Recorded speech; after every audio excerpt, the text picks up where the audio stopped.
share this out, invite people, call them up, tell them, I'm listening to a Mexican Crossing Lines right now. You should turn it on. It's amazing. Share it. Tell everyone where you heard it. Can you start that? I sure can. That would be awesome. Folks, if you're tuning in, you're listening to 88.1 with a Mexican Crossing Lines, Cindy Gomez-Schempp. And Duke Gomez-Schempp. Here on KPPP LP, Fargo Moorhead, where we are adding local color to your airwaves. And today's show is about the upcoming holiday, the 4th of July. And I have to say, over the years, it has become more and more clear to me that the celebration of liberty and freedom that people are enjoying on that day applies less and less to me. And as I sit here today, I feel like even more like it does. I don't want to celebrate. I have nothing to celebrate. Yeah, I don't think it pertained to you in the first place. Independence from Britain, for white people being independent from Britain. Yeah, that really had nothing to do with me. Not at all. Yeah. Right? Right. But you know, I wonder how many other people are feeling that as Americans, because I think that with everything that's happening right now with the children in the cages, the scandals of Trump are so many, and they come one right after the other. It's like it's a neck-breaking speed before you have the chance to get over the last thing that just happened. You know, you feel like you're getting hit by a bus. The next thing is already here. Yep, exactly.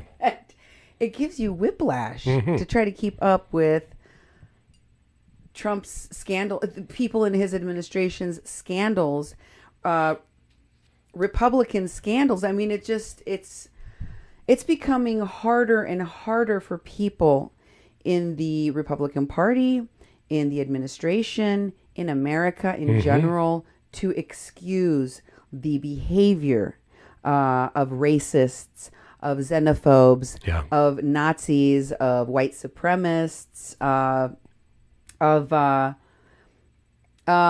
racist police, of corrupt politicians that would go so far as to put children in cages, permanently separate children from their parents, put them in detention facilities where children as young as 4 are being raped, where children are being drugged with psychotropic drugs against their will, against their family's knowledge. I mean, I could go on and on and on. And I have, and I've been talking about this for a very long time.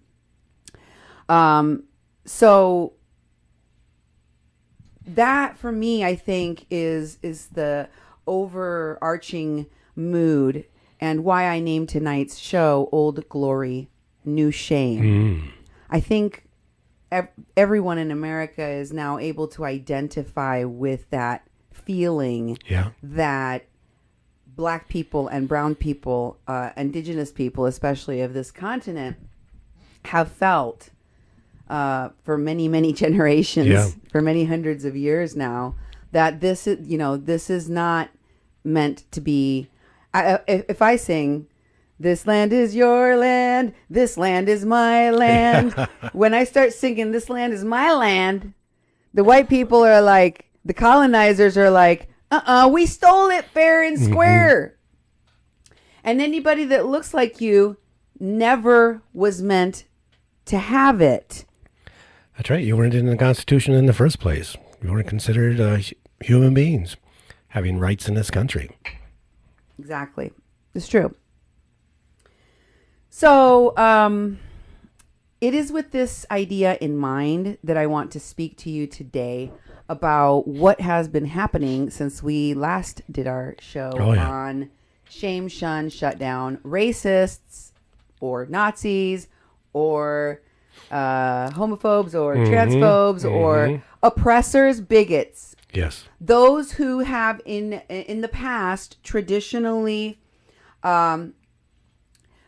picked off the weakest, the most marginalized people in their societies and exploited them, over-policed them and punished them, criminalized them, and abused those people, even committed heinous crimes against them, like put them in concentration camps and exile them without their children, separate them from their families. This isn't something new. What's being done right now to my people, to Mexican people, to people of indigenous to this continent, I think is it's horrible. It's atrocious. And I have a really hard time with someone that can rah sis boom ba Trump's USA, USA, USA. Yeah. Because the way in which those patriotic symbols have been used at Trump rallies, they might as well be the new, MAGA might as well be the new Klan hood. Yeah, it is.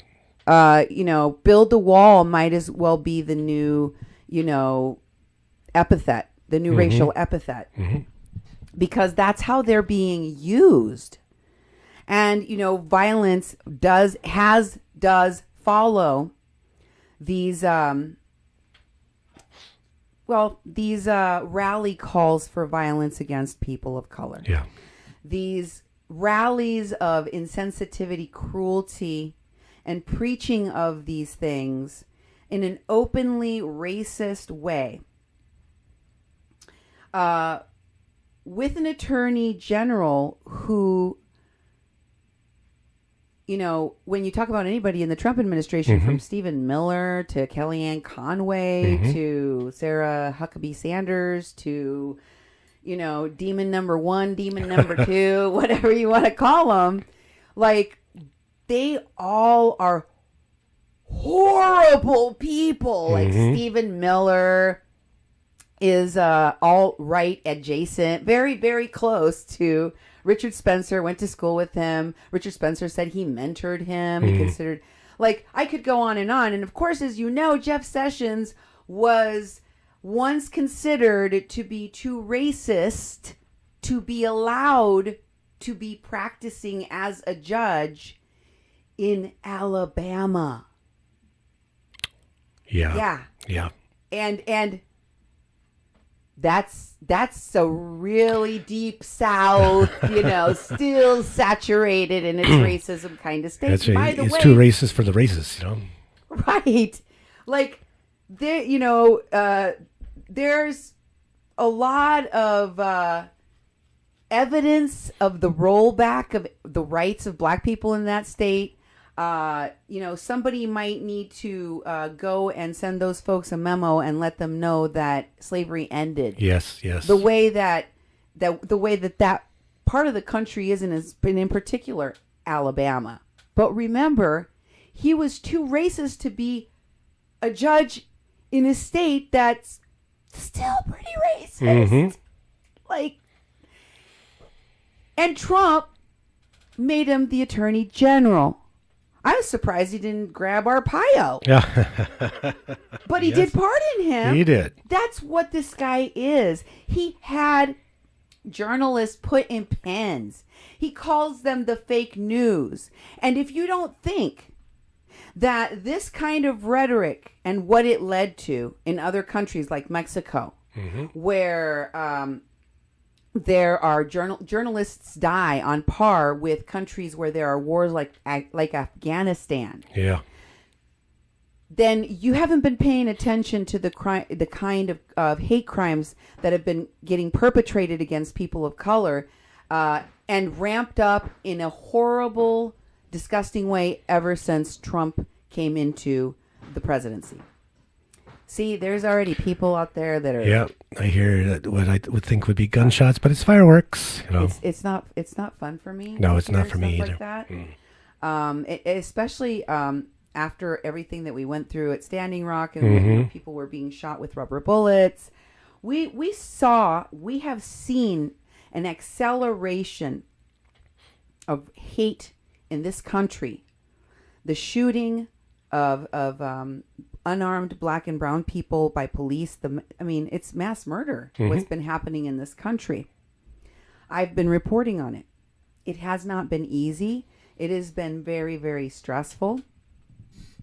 And it, as you probably have heard, was very disturbing over the last week, as we had one of the people that we reported on and outed in one of our shame, shun, shut down racist campaign that I talked about, Karen Stensgaard, who we renamed Karen. Yep. Hashtag Karen. And along with many other people that we were talking about, both in the national media and in the local area where you live. What I propose is that you hold the people around you accountable, right? Yep. We start at home. You start at home. You start in your backyard. You start in your community. You start looking at the problem that you need to fix, because your community is involved in separating families. Your community is involved in jailing innocent people. Your cops are abusing people. Your teachers in the school are being racist. These things are happening in your town, in your community. White people want to look at what happened in another town and go, those people are horrible. All of the people in this community, in this very community that 10 years ago refused to listen to and or try to implement any of the things that a Mexican crossing line, Cindy Gomez-Schempp, and other people like me were advocating around the country to try to protect the most vulnerable communities amongst us.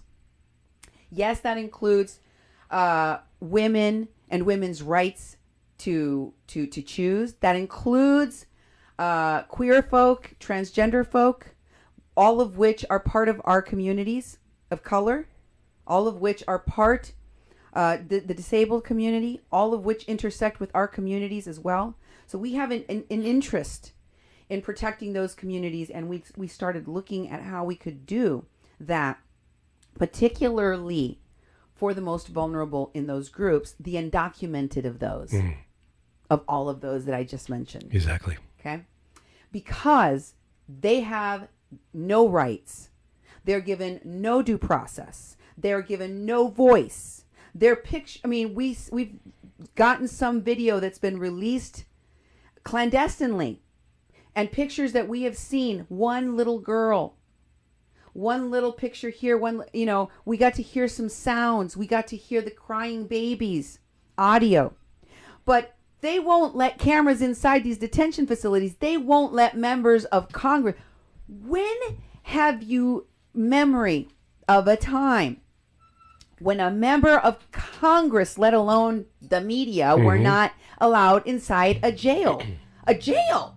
They can go inside federal prisons. They can go inside jails. They film everything that's going on there, but at these particular places, there's no cameras. There's no recording of things. There's no people that can take information out about what's happening inside. If you go in, you have to have a field trip with guards that make sure that you only talk to certain people in certain rooms and see certain things about what's being done to children and families who have not committed any kind of crime, even though all of the wacky racist people are saying they're criminals because they're illegal. Yeah.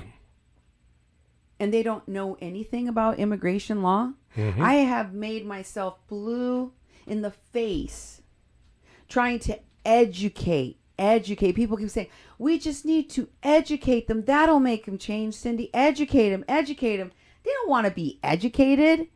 They are not listening to any of that.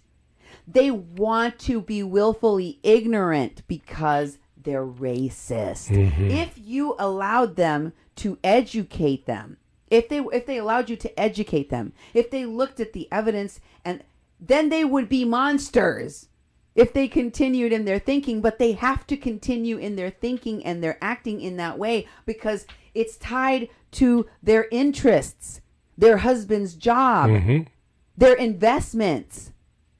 The people in their family who are already cops or already ICE or already criminals and thugs, criminalizing our people and killing them for no reason. They have to defend the racists among them, the Trump supporters among them. That's the only way that makes sense, that you could know, that you could see a Holocaust taking place in front of you and yet have people go, you can't compare it to the Holocaust.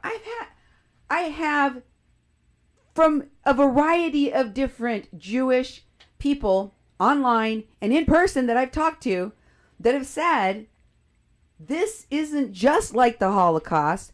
This isn't just like the beginning of the Holocaust. This is like, we're already deep into the Holocaust. And we have been for years. And we have been for a while.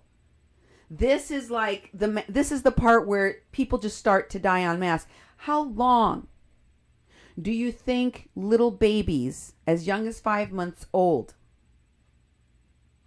like the one that an immigration attorney here in our town told me is separated from her mother, who is in a detention center in Grand Forks? How long does that baby not breastfeed? She's a breastfeeding baby. You ever try to take a breastfeeding baby and try to bottle feed that baby when it's used to drinking out of a breast? It doesn't go so good. And at 5 months old, how long? How much time do you think people that are in these detention facilities where you've been told they are given strict orders not to comfort children, not to hold children? How long do you think those babies are going to live? In those conditions? I know that many of the white people out there might not give a rip about these little brown babies because they're brown and not white. But if y'all watch The Handmaid's Tale, if you watch The Handmaid's Tale out there, Handmaid's Tale fans out there, yeah, my white lady audience, It's okay. It's okay. It's a guilty pleasure of mine too. I watch it too. But I mean, come on, there's some BS in there. Cause like, I'm gonna call one little piece of BS right now for all the white ladies. Don't get mad. Okay. Don't come and hate on me for me telling you this, but come on. Like, as a person of color in this society, if we were in a society in which white ladies were equally being oppressed and turned into slaves and being forced to being raped, and being held as slaves and incubators. You think they could get away with all that eye rolling she does? Oh, yeah. Not at all. Like, they would have smacked her up the side of the head so bad. They do in the show. But I mean, you know what I mean? Like, I couldn't imagine her living this long. Like, getting away with that. That's just not... That's not how it works. But anyway, I'm sorry I got off track. Yeah. I wanted to say, you watch that show, and in The Handmaid's Tale, they take away the handmaid's child and separate her from her child forever. And she's about to have another baby right now that they're going to do the same thing to. And I saw all the white ladies watching out there just like... Yes, that's exactly how it feels for the brown humans. Feels the same way when you tear them away from their babies. They have the same hole in their heart. They feel like they're going to die. The babies are deeply affected, permanently damaged, permanently harmed. These are crimes against humanity that people should go to prison for. Any of these little babies that are permanently injured or die, this government should have to pay reparations. Yes. For all of that evil. And we know that these children are being very severely abused and permanently harmed. So, folks, you have to understand, I can't, in good conscience, as a Mexican, I cannot stand for that nonsense without speaking out about it. I am one of the people most affected by this issue. A Mexican, me, my own family, right? Mm-hmm. So I'm not going to stay silent. I never could have stayed silent. This was something that immediately when I heard they were going to start trying to give some kind of a criminal penalty to people that cross the border more than once, I was like, what? It was never a crime. It was only a fine. Now you're going to try to tack on some extra criminality after 2006, which they did. Yep. And I guess it was just in preparation for times like this when they were going to pull all of this crap, which is really, really disturbing. That this has been something they've been setting up, and they've been testing the winds to see, do Americans care if we do this? No. Nope, guess not. Okay. How about this? How about if we privatize the prisons? Will they care? Okay, fine. Next, what if we do concentration camps? What if we do concentration camps and start putting people in there? We're good with that? All right. Yeah. Let's move to the babies in cages phase. Uh-huh. Go ahead and move on to the babies in cages case. I think that they're dead inside. There's nobody home. Yeah. We're good. Commit the crime of the century under the noses of all of the dead, soulless, zombie, racist Americans. Easy crime. Easy peasy. And we've done nothing for years and years and years. And so we have no tools. We can't react. We don't want to react. We let the stuff happen. We've been ignoring it. They used to call them stealth bomber glasses. You can only see the thing you want to see in front of you. You can ignore everything around you. It's been happening for years. And people are like, oh, it's terrible. And yet in Grand Forks, there's people being housed right in our own community. There's being people taken out of our own community. There's been for years. And yet we've done nothing. Just like Niemöller, is that his name? Niemöller. Yeah. It's living itself right through, Oh, it's repeating and repeating. And for me, like, I don't have time to entertain alternative facts people that like Kellyanne Conway, because this administration lies so much that they want to make their lies equivalent to the truth. And if you even try to push back on that reality and say, like, no, like, sorry, the emperor has no clothes, and we need to acknowledge this is a crime and that this is a Holocaust. White folks apparently want to weaponize their anger at being shamed, shunned, and shut down, that they will call 911 and have the police state-sanctioned violence go and harass, threaten, injure, torture, or even kill innocent black and brown people like Tamir Rice. I don't even want to go through the list of all of the dead. Yeah. You know that white people know this. You know that they know this. Of course. And yet, Karen decided she was going to call the police. And she was going to have them sent over to our home to make us pay. Yeah. Now, remember, we are also a studio. And Karen knows this. And she also knows that attacking media is very dangerous, especially this is what her president encourages, yes. Of course. So she wants to live out. This is how she lives out her professed worship of his ideology by calling state-sanctioned violence against the Mexican and going, could you guys go down there and threaten, harass her, censor her? So I said that the cops did come out and try to do just that on her behalf. And then they advised her, I have recently learned, y'all didn't see my video where the cops came to our meeting. We had a meeting and then the cops came later on. I'm going to show you the stack of papers that the cops sent to us. This is Karen Stensgaard's complaint that and her thing that she sent to the court. I'm going to tell you about all this nonsense. I'm not going to go through all of this nonsense today because there's still the court date, and you got to kind of. We're going to follow this through all the way to see like how insane is America? What will they do to journalists just for doing their jobs? Apparently, they'll kill them. Yeah. In America, now that's a thing. It wasn't a thing. It didn't used to be a thing. It happened in Paris. It's happened in other places. It's happened. I mean, I told you in Mexico, they don't even have reporters. Yeah. That can report on certain things like the cartels because they'll kill you. And if you report on the president or the corruption of the administration, they'll have you shut down.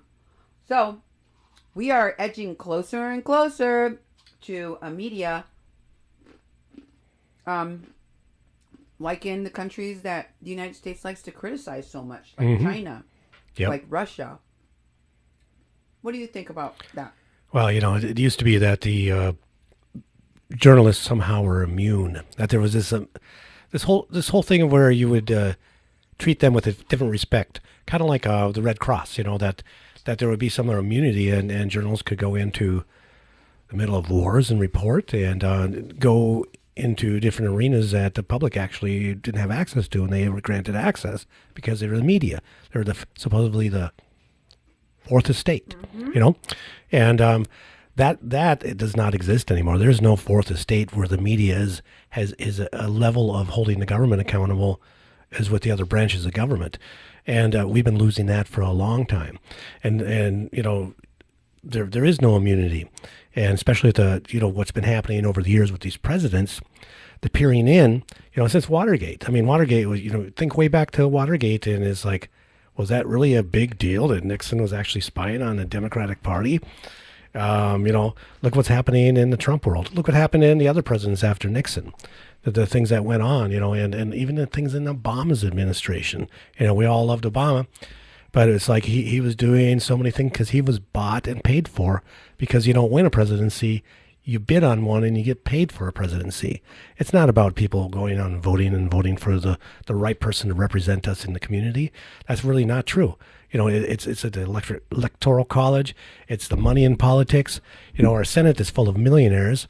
Our House of Representatives is full of millionaires. They aren't the common people governing for the people. And we're not a democracy. We're a republic. And people don't study history. They don't study their own government. They don't do any investigative journalism of their own. And they are getting duped, and they've gotten used to it and gotten complacent. You white people out there that haven't done anything in these years, you might have thought you're doing things, but you don't even pay attention to some things. We were talking to some people about what's happened along the border for years, and that person was like, well, people died of natural causes when they came into the United States. No, they were shot. People have been being murdered and buried in mass graves in the United States, And we've done nothing about it. And this information has been available, has come out, has been reported on, and we chose to ignore it. So we're very complacent. So I think that, the media itself is crap. I mean, we had a young girl drowned out in Buffalo River State Park on a sanctioned police event where they were taking youth out to the park. That was mentioned once in the very beginning of the story. The Fargo Forum did a big front page spread on it, not a single mention that this young girl was actually under the care and responsibility of law enforcement at the park, and she drowned and died because of people's negligence. And they don't want to mention that because they're afraid of holding the police accountable. For anything. They terrify the people of this town. They are like a gang that people are afraid of. The white people are afraid of them, even. Well, not all of them. Obviously, Karen is not, because she called them. But let me tell you, like, for me, what that feels like, it reminded me of Frederick Douglass's speech on what the 4th of July means to a black person.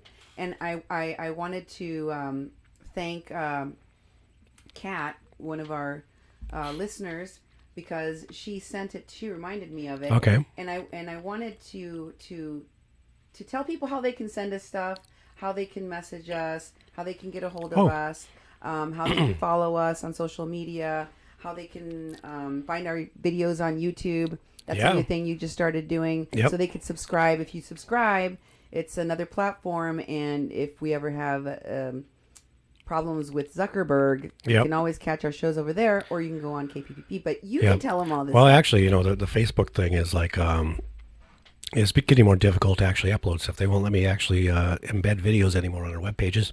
So I'm starting to do YouTube, videos and taking the shows and stripping off the audio and putting them on our web page. But if you look right on your screen, we have a number you can call. It's a good way to get a hold of us. It's 701-566-0917. It's a message line. Leave us a message, up to 3 minutes. Some people do that. We've gotten a few Trump supporters calling in hate messages. If that's your thing, go ahead and record yourself, and give us a message. Another way to get a hold of us is our email, Cindy@kpppfm.com, and me, Duke, at kpppfm.com. Now you can go to Facebook and go to 88.1 FM Fargo Moorhead, the People's Press Project at Mexi-Can. And you can find Cindy at her public page at Gomez-Schempp. And then you can go to kpppfm.com. That's where we put our podcasts. That's where we put our audio files. That's where we're starting to put more documents up. We're going to probably start putting more written articles up. But kpppfm.com is where you go for a Mexican Crossing Line. All the shows there. All the other shows that are done, that are live streamed, are on there. You have the Finding Me, and you have other shows that have been done. That's a great way to find out more about us. You can message us there. You can comment on any story that's been posted. There's a contact me button on there where you can just send a message straight to us. Mm-hmm. We read those all the time. We have knowledge stacks from Puerto Rico. Yep, yeah, and perspective in diaspora. Mm-hmm. We have the technical difficulties with disability. Tim Abbott. And so there's a lot of information on there. So even though we don't stream our radio live on the internet anymore, Cafe Eureka, you can go on kpppfm.com and basically listen to the shows that have been produced. Mm-hmm. It's cool stuff. You should check it out. And we will share some of the links to shows that I think kind of tell a little bit of the story of us, of our station, our work, of who I am as a reporter, what I've done as a journalist in the past, and why I do what I do.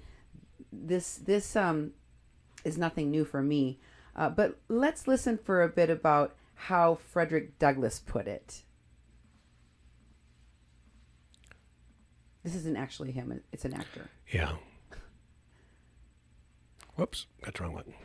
There we go. Life, liberty, and the pursuit of happiness bequeathed by your forefathers is shared by you, not me. The sunlight that brought life and health to you brought stripes and death to me.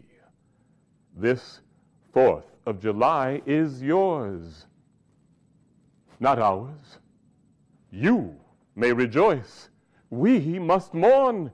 And to drag a man in fetters and the grand illuminated temple of liberty and call upon him to join you in joyous anthems is inhuman mockery and sacrilegious irony. Do you intend to mock me, fellow citizens, by calling me here to speak to you today by the rivers of Babylon? Yea, we sat down. Yea, we wept when we remembered Zion. We hung our harps on the willows in the midst thereof. For they who led us away captive required of us a song, and they who wasted us required of us mirth, saying, sing that song of Zion. But how should we sing the Lord's song in a strange land? Oh, Jerusalem, if I forget thee, may my right hand forget her cunning, and if I do not remember thee, may my tongue cleave to the roof of my mouth.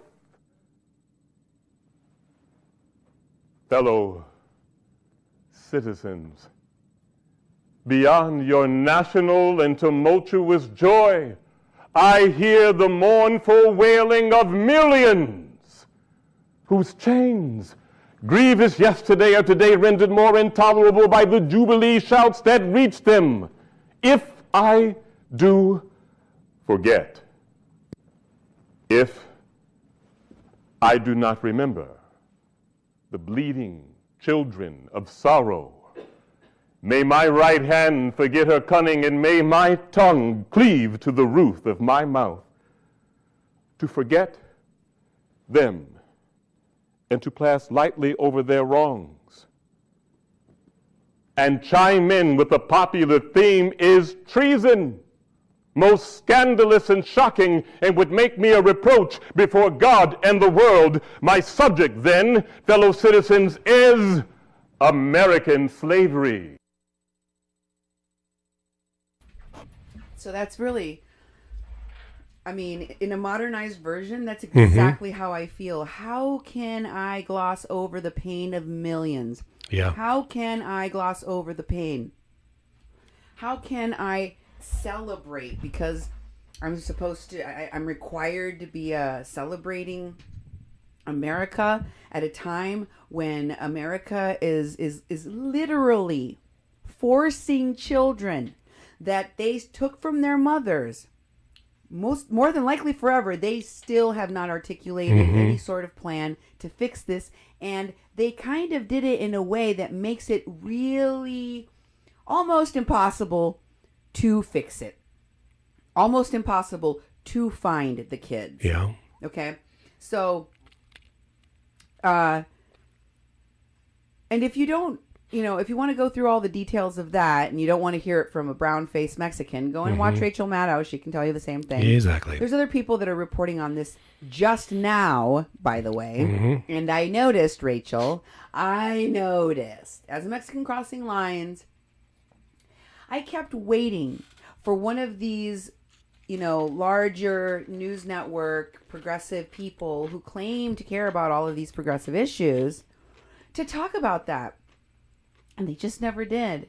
And it was really disturbing to me. It was really hurtful. It made me, as a Mexican, it made me feel invisible, and it made me feel like people could literally, how Trump says that he could go out in the middle of the street and shoot someone, and no one would see him as a bad guy? No one would see him as a bad guy. He could still be president and be respected and loved.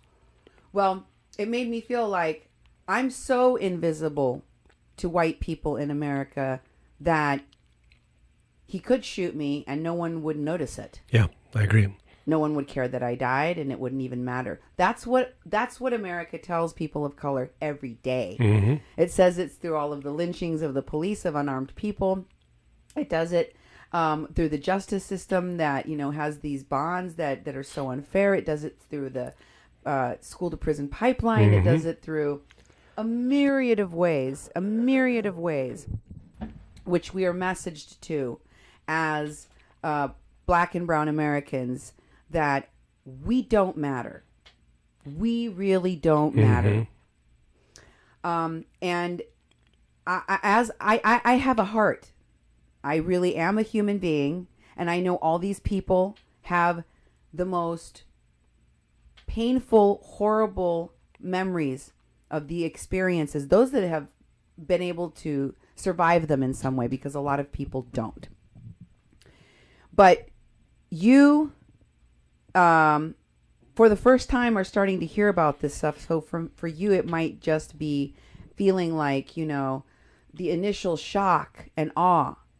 I want you to think about how profound it is that we haven't been able to see these babies. We haven't been able to see babies. They've taken babies and toddlers away from their moms, and they won't show you where they are. Well, there is someone who showed us. This is a video I'm about to show you that was given to, so this is not his video. This video is not taken by Michael Avenatti, who is also the attorney for Stormy Daniels. You know who Stormy Daniels is, right? Definitely. Tell me who... Stormy Daniels is a porn star that Trump is basically paid $130,000 to keep her mouth shut, and he was having sex with her when his son Baron had been born from his wife. And he's been caught with his pants down, so to speak, and has been denying it. And this attorney has been pursuing it by getting records released, all sorts of. He's really going after Trump and actually exposing the things that are trying to be hidden by the other media, by Congress, by all sorts of people. And he's been on and on and on. And every time I see him, I actually like watching him because he brings something new. He'll bring up new things, and he'll disclose things, which is Another thing that attorneys usually do is they don't talk to the press. They don't expose things. They don't show their discovery. They don't put people on the spot and try to get them exposed in public. He's been doing all that, and I really appreciate that. Oh my God. It's been fun to watch, hasn't it? It has. It's like, it's not just about Stormy Daniels and the lie he told about that. Now Avenatti, he's gone after Michael Cohen. Yes. And Michael Cohen is apparently going to cooperate now. Yeah, he's about to fold. He's about to fold. So you don't know what's going to happen. It's a roller coaster. Well, this video was leaked to him by a now fired employee of what I'm guessing is some kind of nonprofit or social service agency that cares for little children, kidnapped children that are not in foster care or not adopted. Many of these babies are being sent to adoption agency style mills, some of them owned by Betsy DeVos, the education secretary, and her family. Oh my God. Wow. Remember the shows that I just recently did about all of these corrupt people in this administration and their connections to wealth and power? Yep, I do. Did I talk about the Amway stuff? Did I talk about You did. You've been talking about Betsy DeVos several times. We've talked about her a lot. And here she is again. She's part of the infrastructure of Holocaust 2018. Yeah, of keeping people in privately owned prisons and profiting off of their misery and profiting off this whole thing. And yet, she's a cabinet member for the United States government. The horrors of what have occurred every time y'all Americans have decided you're going to put a bunch of people of color in cages, things have not worked out well. And historically, you look like monsters. You look like genocidal monsters. For some reason, though, you keep trying to do it again, to rebrand it and do it again, because you figured out you don't have any other skills other than stealing and murdering and raping as a nation. And so you were like, you know what? Let's just go back to the genocide thing. Let's just take the resources these people have, exploit them as slaves. The thing that we are good at, being slave owners. So I think, that's actually what's happening. And that's what's happening to these little children. I want you to listen to this video. I'm going to tell you after it's over some of what the text says, so you can actually listen to this case. I don't know if she's a caseworker or an employee that's talking to some little children. These are different voices that you're going to hear, and these little children are complaining to her. The first is a little girl, the second is a little boy, and they're how old did they look to you? I thought they looked like between 3 and 4. Yeah, very toddle. Yeah, very small. Very, very small little children. Yes. And they're asking her for help. They're crying. She asks them, each one of them, because they're covered in scratches and bruises. They're dirty. They don't look like they're being cared for.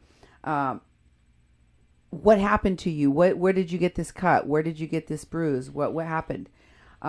So go ahead and play the video, and we'll come back and talk a little bit more about the content. Sí, ¿cómo te llamas? Jessica. Ya, Jessica, no llores, ¿ok? ¿Qué te pasó ahí? ¿Te caíste? ¿Sí? ¿Por qué tienes muchas ronchitas? ¿Te pica? ¿Y te ha visto el doctor desde ahí? ¿Te lastimaste? ¿Con qué? There's more than that amount. So it's like you need to take that into consideration. If there's somebody past his credit, and each credit will have 12 cases, and there's only covered for a house, the second house. ¿Vale? ¿Y cuántos años tiene tu hermano? 10. Mira, agua.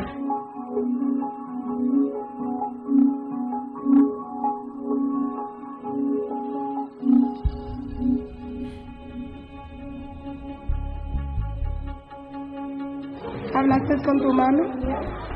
¿Sí? Me alegro que hayas hablado con él. No. Tienes que esperar. So, how many kids are you making?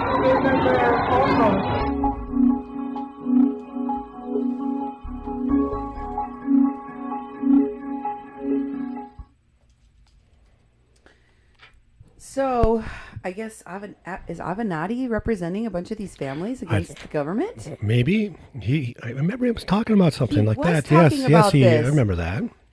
Get him! Wow. Get him, Yeah, do Avenatti! it. Get him, Michael! Do it. I hope that Yep. he does. I hope he takes this monster down. And I'm glad that this woman has. Please, I'm going to be praying for all of the angels that go in and get this footage and leak it to the press and let people know what these monsters are doing. Now, for those of you who've not seen that video, that heartbreaking video, let me just tell you that there was a little girl named Jessica in the video, and she was separated from her 10-year-old brother. So the worker there is talking to her and asking her questions. She's very sad. She's not with her mom. She's not with her brother, and it's so cruel that they don't let any family warmth or strength or support be given to any member of the family in order to deplete them, to hurt them, to attack their little nervous systems and to shock them. their nervous systems and make them sick, susceptible to permanent damage to their brain, to their development, PTSD. And the other little boy, the little boy in the video there is Leo, and the women were talking about, why aren't these kids talking to their parents? Why aren't these children allowed to talk to their parents? And the worker's like, there's 60 some kids here. There's only how many managers or? Well, there's 65 social workers. They're supposed to have 12 kids each, and they only had less than 12 phones. 7 phones. 7 phones for all that work. Plus that little boy, Leo, they said he was detained May 10th. Now it's almost July 4th, July 3rd. That's almost 2 months that little boy has been, who knows where. But in that video, he's in that place. He's been separated for 2 months. Is a little person like that, a little child like that, been separated that long, and hasn't had contact with parents and no love and all the other stuff. And so, as you covered the private prison industry with their lack of concern to even put resources because they're all about making money, these are the same facilities that are housing, incarcerating these children. So they're not going to have a lot of staff. They're not going to have a lot of supplies. They're not going to have good conditions because we've allowed them to be a part of our government, to basically save money for our government and make a lot of money for other people, like Betsy DeVos. That these are institutions that we've basically set up, privatized, and they are also, and we've minimized our ability to even house people, and we shouldn't anyways, and we've escalated that in these private prisons, and they are stepping up to make bank right now, and they're going to make bank without having adequate care for human beings because they're not structured to do that. And we've allowed that to happen for years and years and years and years. And now it's happening en masse. It's being done to every single person they can get their hands on, people that have been here 5 minutes, people that have been here 5 years, people that have been here 5 decades. They don't care. They're going and wrecking entire families, several generations of families. They're destroying all of the resources, the families, the infrastructure that we have created here for many generations now. So this is very disturbing what is being done by this administration. It's not just being done to Mexicans. Primarily, it is being done to Mexicans primarily. Close second is Central Americans right now. Yeah. Right now. It hasn't always been like that. Depending on what kind of refugee crisis there is. There could be a very large influx of a certain country's refugees and immigrants. I will share with you a link later on in my show that will give you a place to look where you can track immigration yourselves and find out where hearings are, etc. Let me say that what has been even more disturbing about the whole Karen situation and the fact that she is now taking us to court and that the police got involved and they were harassing us and the sheriff's department they came here a total of 5 times.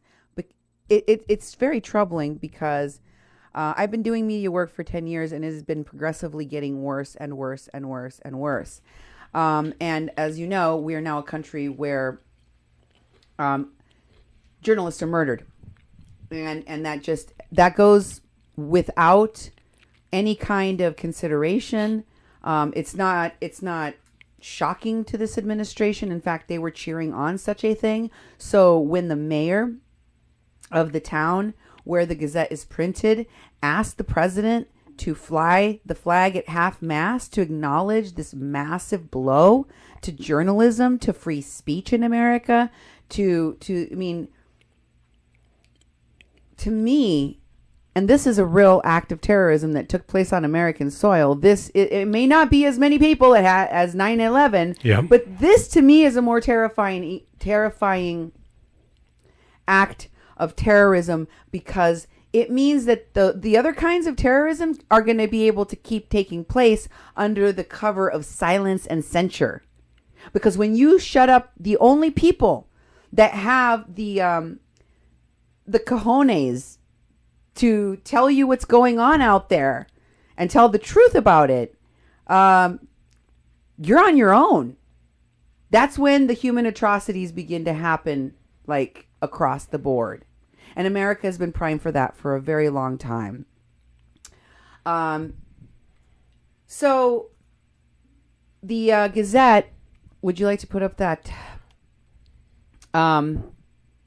The Gazette was honored with the Gazette writers were honored with the flag being flown today at half-mast, despite the fact that the administration and Trump declined the mayor's request. And let me just tell you that I believe, like putting kids in cages, that this monster that we called president only decided that he would do this because he got a real ear lashing. People were horrified. See, this is the difference, folks. This is the difference between now and before now. Before now, before Trump and before this moment in time, Americans just allowed all of the supremacists to run roughshod over progressives and over people of color, and you didn't really act horrified. You act mildly annoyed. I mean, you act upset enough to have a lofty debate on Facebook with your frenemies for a day. But you weren't horrified. You weren't horrified. Admit it, you weren't horrified. Many of you still don't give a rip. Let's be honest. So, this horrified people, and they were so angry, they were so disgusted that they decided that they were going to,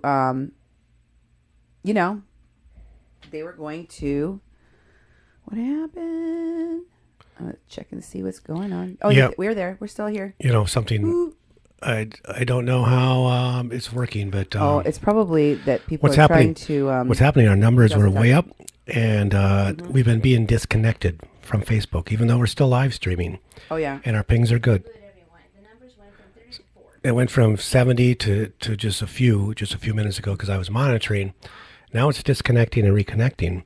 So our internet is being DDoS attacked. Nope, our internet is fine. Okay. Our internet is fine. It's something happening at Facebook. Oh, Facebook is doing this. Our internet is total fast pings, and right now it's not letting us connect our stream.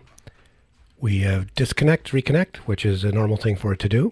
But don't let me just see. I don't do anything. It does it on its own. It's It's a automated program. It's still tries to reconnect.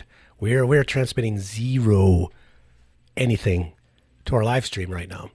We're back. Sorry, people. That was quite an ordeal to get to where we are now. We had to do some fancy stuff. I'm not going to say what it is, but you can't stop us. We're going to figure out ways to continue to broadcast. It wasn't our end. It was something in Facebook. You guys tried to stop us. We're not playing no music. You can't shut us up for playing music.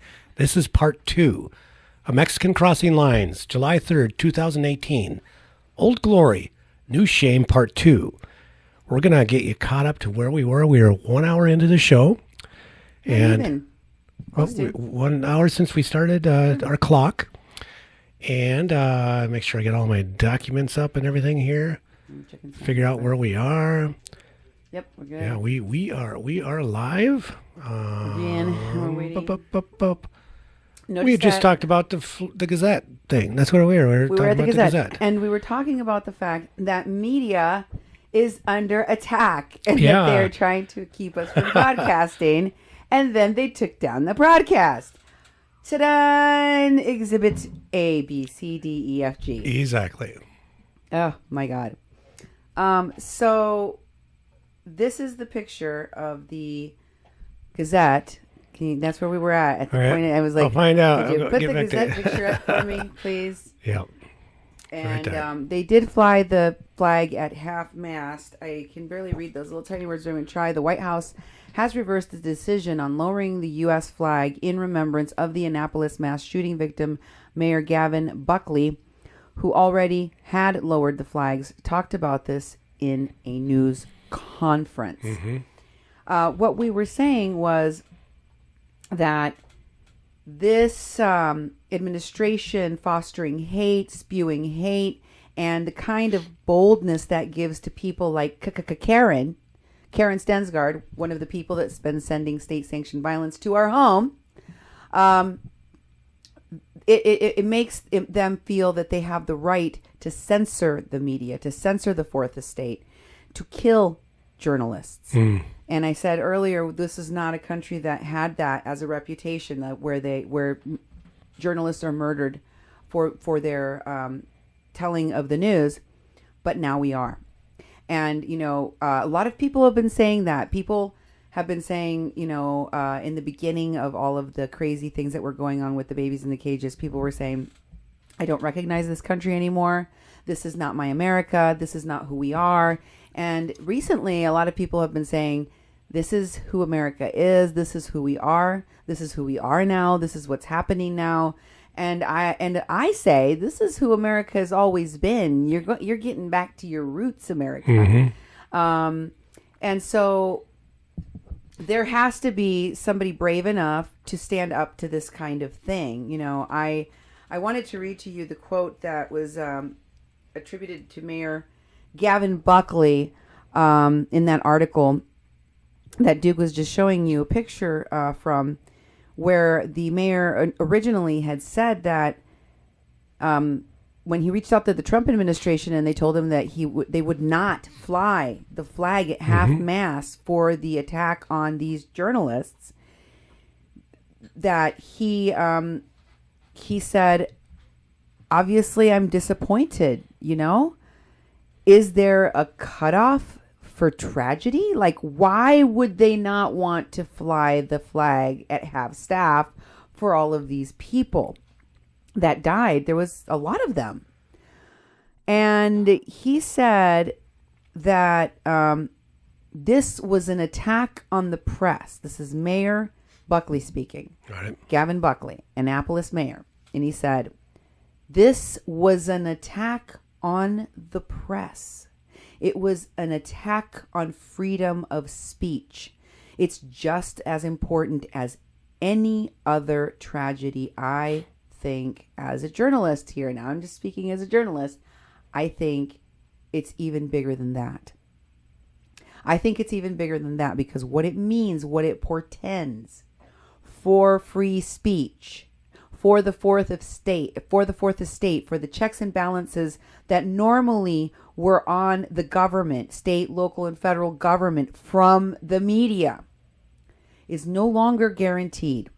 And your media, your entire country could end up turning into a country on the brink of civil war, strife, and almost unintractable poverty like what exists in Mexico and a lot of Central and South America because of American and other foreign incursions.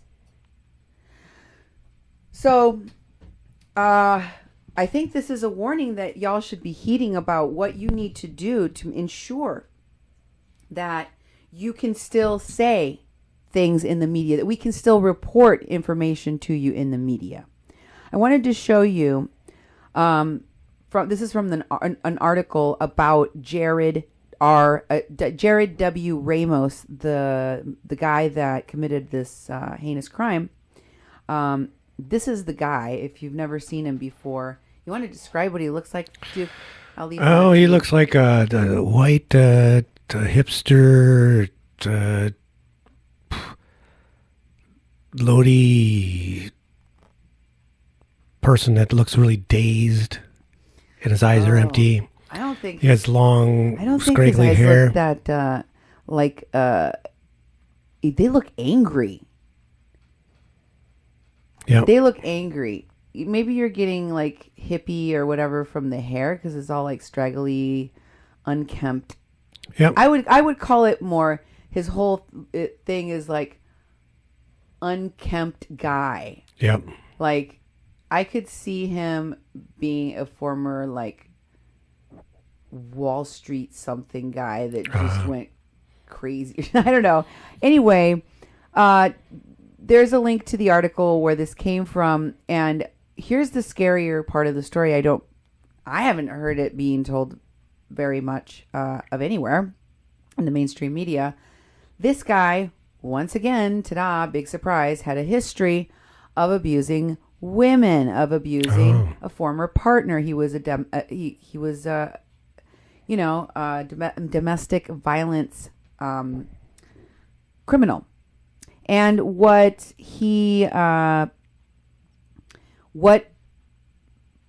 focused him on the newspaper, or the Gazette in particular, was the fact that he sued the Capitol, another publication, for defamation in 2012, but the case was dismissed on appeal in 2015 when a judge ruled nothing in the newspaper story was false. And after the story was published, the paper's editor, Thomas Marquardt, began to fear for his life and for the safety of his staff. Wow. They exposed what this guy, did, and what he had done was stalk a former partner of his, and criminally harassed her. He had stalked her, criminally harassed her, tried to get her fired from her job. She had to leave town. She had to leave town to actually avoid this guy because he was so dangerous. He killed the editor. He killed the assistant editor. He killed a large chunk of staff. Like I want to say 8 or 9 people. Wow. This wasn't just some personal vendetta against some perceived slight by the fake news. No, he was angry that his ugliness was exposed by this particular paper, and then he had a vendetta to go and harm them. He tried to sue for what was said about him for defamation, and they told him no. No, because it's true. Because it's true. Because nothing that they said was wrong. Nothing that they said was a lie. So,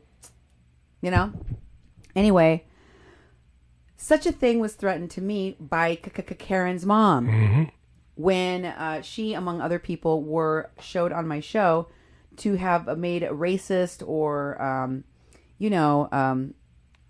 racist or other ugly comments like the ones that we were posting about, which we need to shame and shun and shut down Nazis over. After during this horrific event, President Trump came to Fargo. Yes. The president came to Fargo. Trump came to Fargo, and it was pretty horrific for the people here. All of the media in town did not tell you anything about the counter protest, about really what they experienced. Didn't really interview them. I think they did like a drive-by. You know, it was like the media. The media was the fans of Trump. You know, they're out there all giddy. Mike Morgan is like, "Oh boy, I'm here, and here's important people here. We're going to show you the president. Hey, the great president's here." It's like, wait a minute, are you the cheerleader? Or are you a journalist? Excuse me. Are you a newscaster? You know, of course, Berg was out there doing his thing because he is that. He's a hack. You know, he's someone who you know is a bootlicker. He licks boots and many other things when it comes to Trump. But when our local media is standing out there talking about how the crowd is huge and all this sort of stuff, it's like, why don't they just report it instead of having that enthusiasm? Because they're afraid. Because they're you know, the media is bought up by like one media company in this whole area. Yeah. You know, so they're going to take their marching orders. So they'll lose their jobs if they actually report what they see. So if they're out there talking to the protesters and making that an equal amount of their live broadcast, I mean, they were in their live. They could have done the protests live too. They would be losing their jobs in the media because the media is not independent. What did you tell me this morning about the numbers of some of the staples of this conservative red state media, like Scott Hennon? Because you read the forum today, and you told me something. Yeah, Michael McFeely wrote an article today, and he was talking about radio talk show hosts and whether they influence elections. And there's this very conservative talk show host named, I forget what his name is, Scott Hennon. He's on this place called The Flag on an AM radio station. And McFeely was talking about how he, in the Nielsen reports, he had a 0.9% of the share, 0.9% of the share, which equaled to about 200 people. And I thought, 200 people?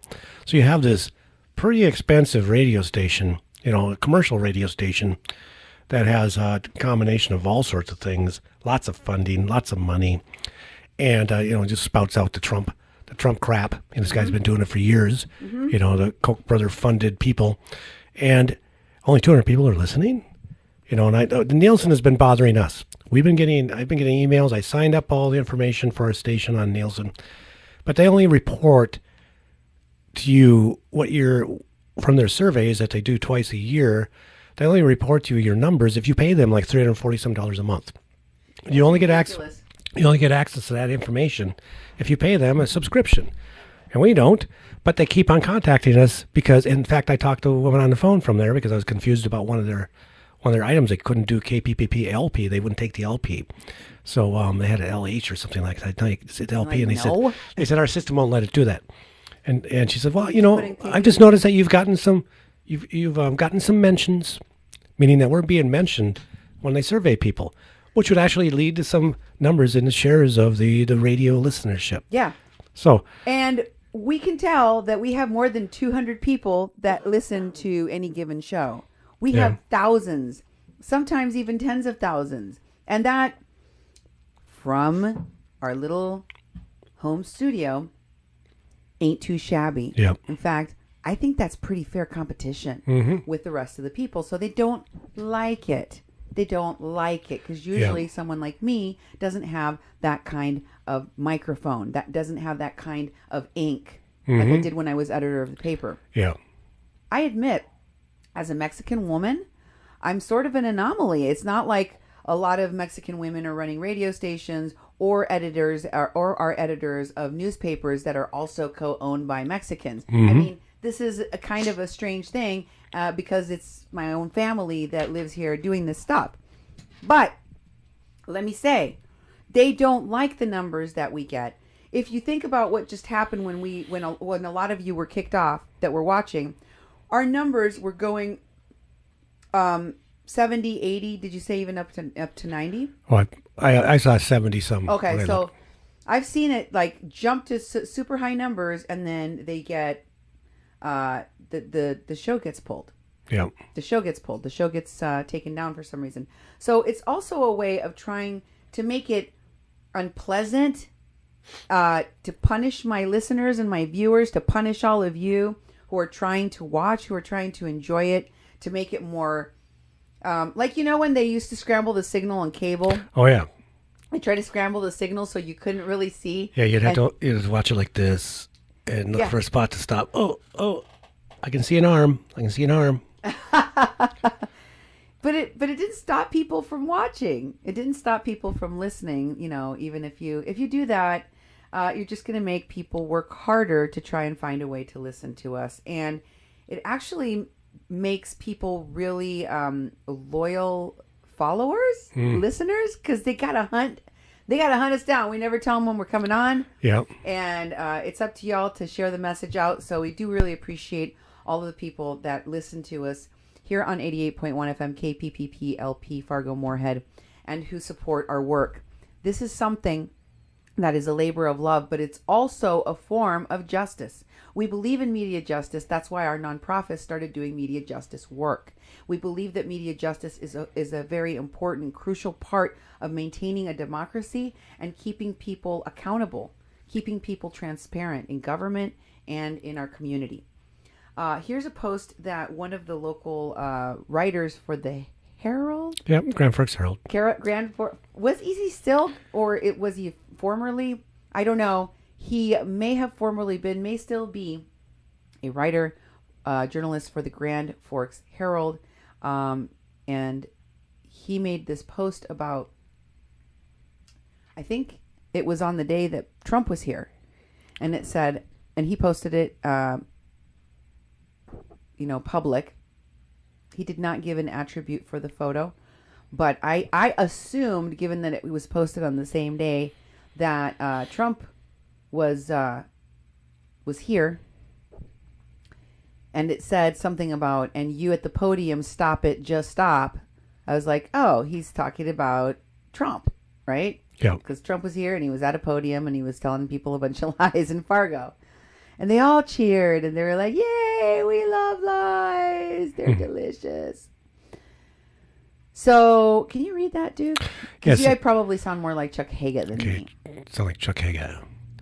I don't accuse all or most or even many of the far right of actually embracing this sentiment, but regardless of the motive behind the journalist's killer in Maryland, that vile act underscores the danger of leaders repeatedly demeaning the free press, discrediting honest questioning and reporting as fake news, and calling reporters enemies of the people.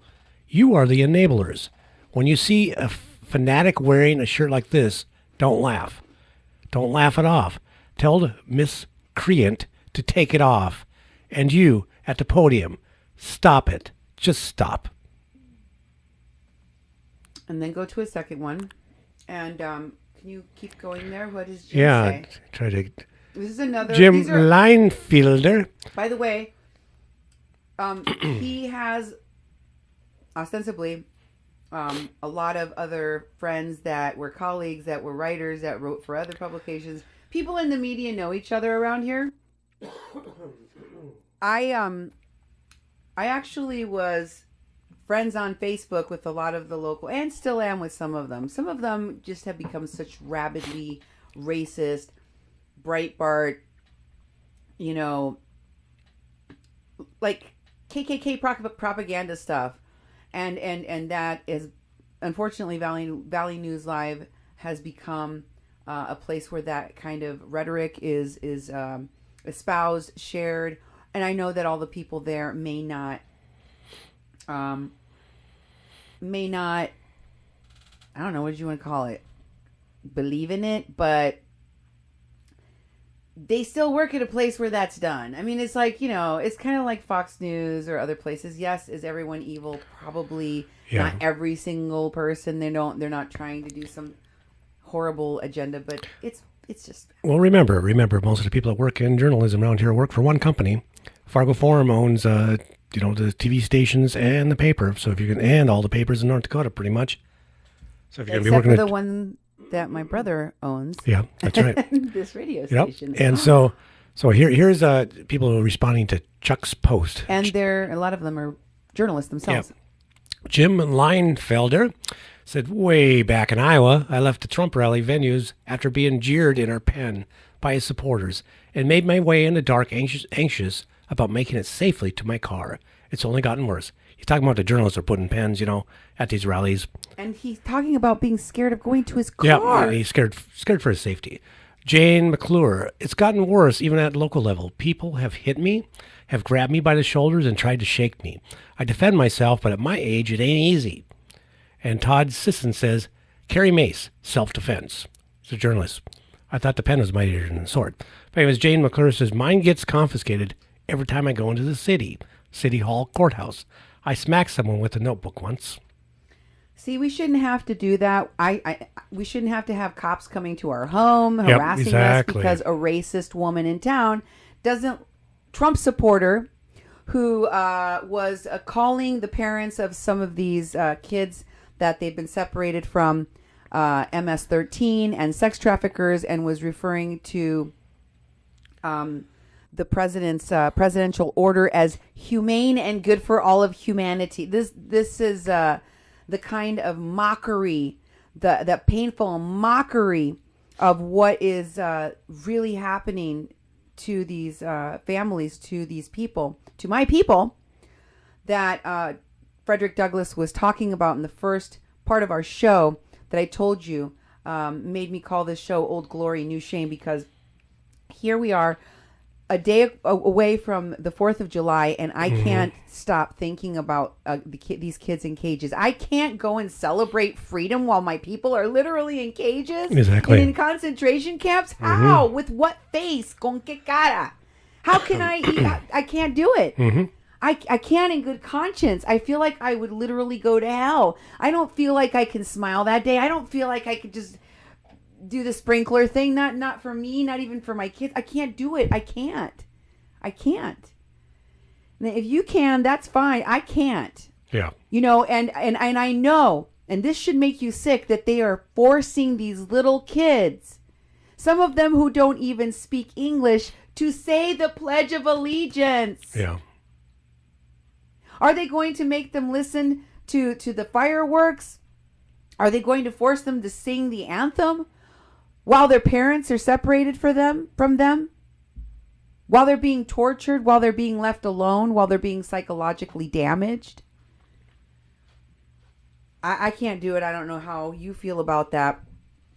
But it's a threat to the media like what we've just seen that should have made President Trump immediately offer some words of condolences, apologize for his own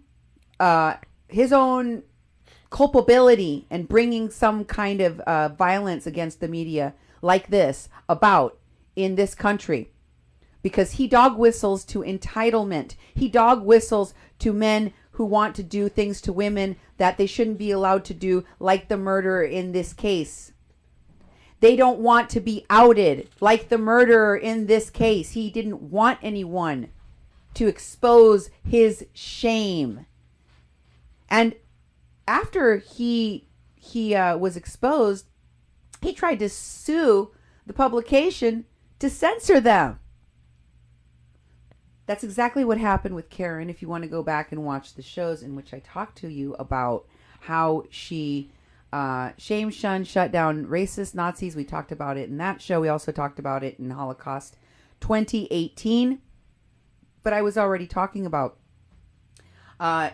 exposing and confronting those who are mocking these children and families, who are laughing and cheering on the Holocaust 2018, who are denying that it is even happening, or calling parents criminals or crisis actors, or these children either or. Go back and watch Cold as Ice. I also have shows going as far back as last year about identifying and exposing Nazis, like Do You Not See? Shifty and Shady, transracial. I talked about Nazis and the closeness to the alt-right and the slippery slope to supremacy that all of these things have in common, as well as Your Time's Up, Racist North Dakota, and our very first show talking about race. Oh, yeah. In fact, the article that I published at that time, which was called An Open Letter to White People on the Eve of Your Wake-Up Call, which I will share with you on this on the comments of the show, along with the links in the show. Karen has included a copy of that article that I published way back in 2015, in June, which was when this first show talking about race was first aired podcast. And she submitted it, this letter, this article that I published. We'll have that. You can go to mexi-can.org and we'll have a link for the article, or you can just Google it. It's An Open Letter to White People on the Eve of Their Wake-Up Call by Cindy Gomez-Schempp.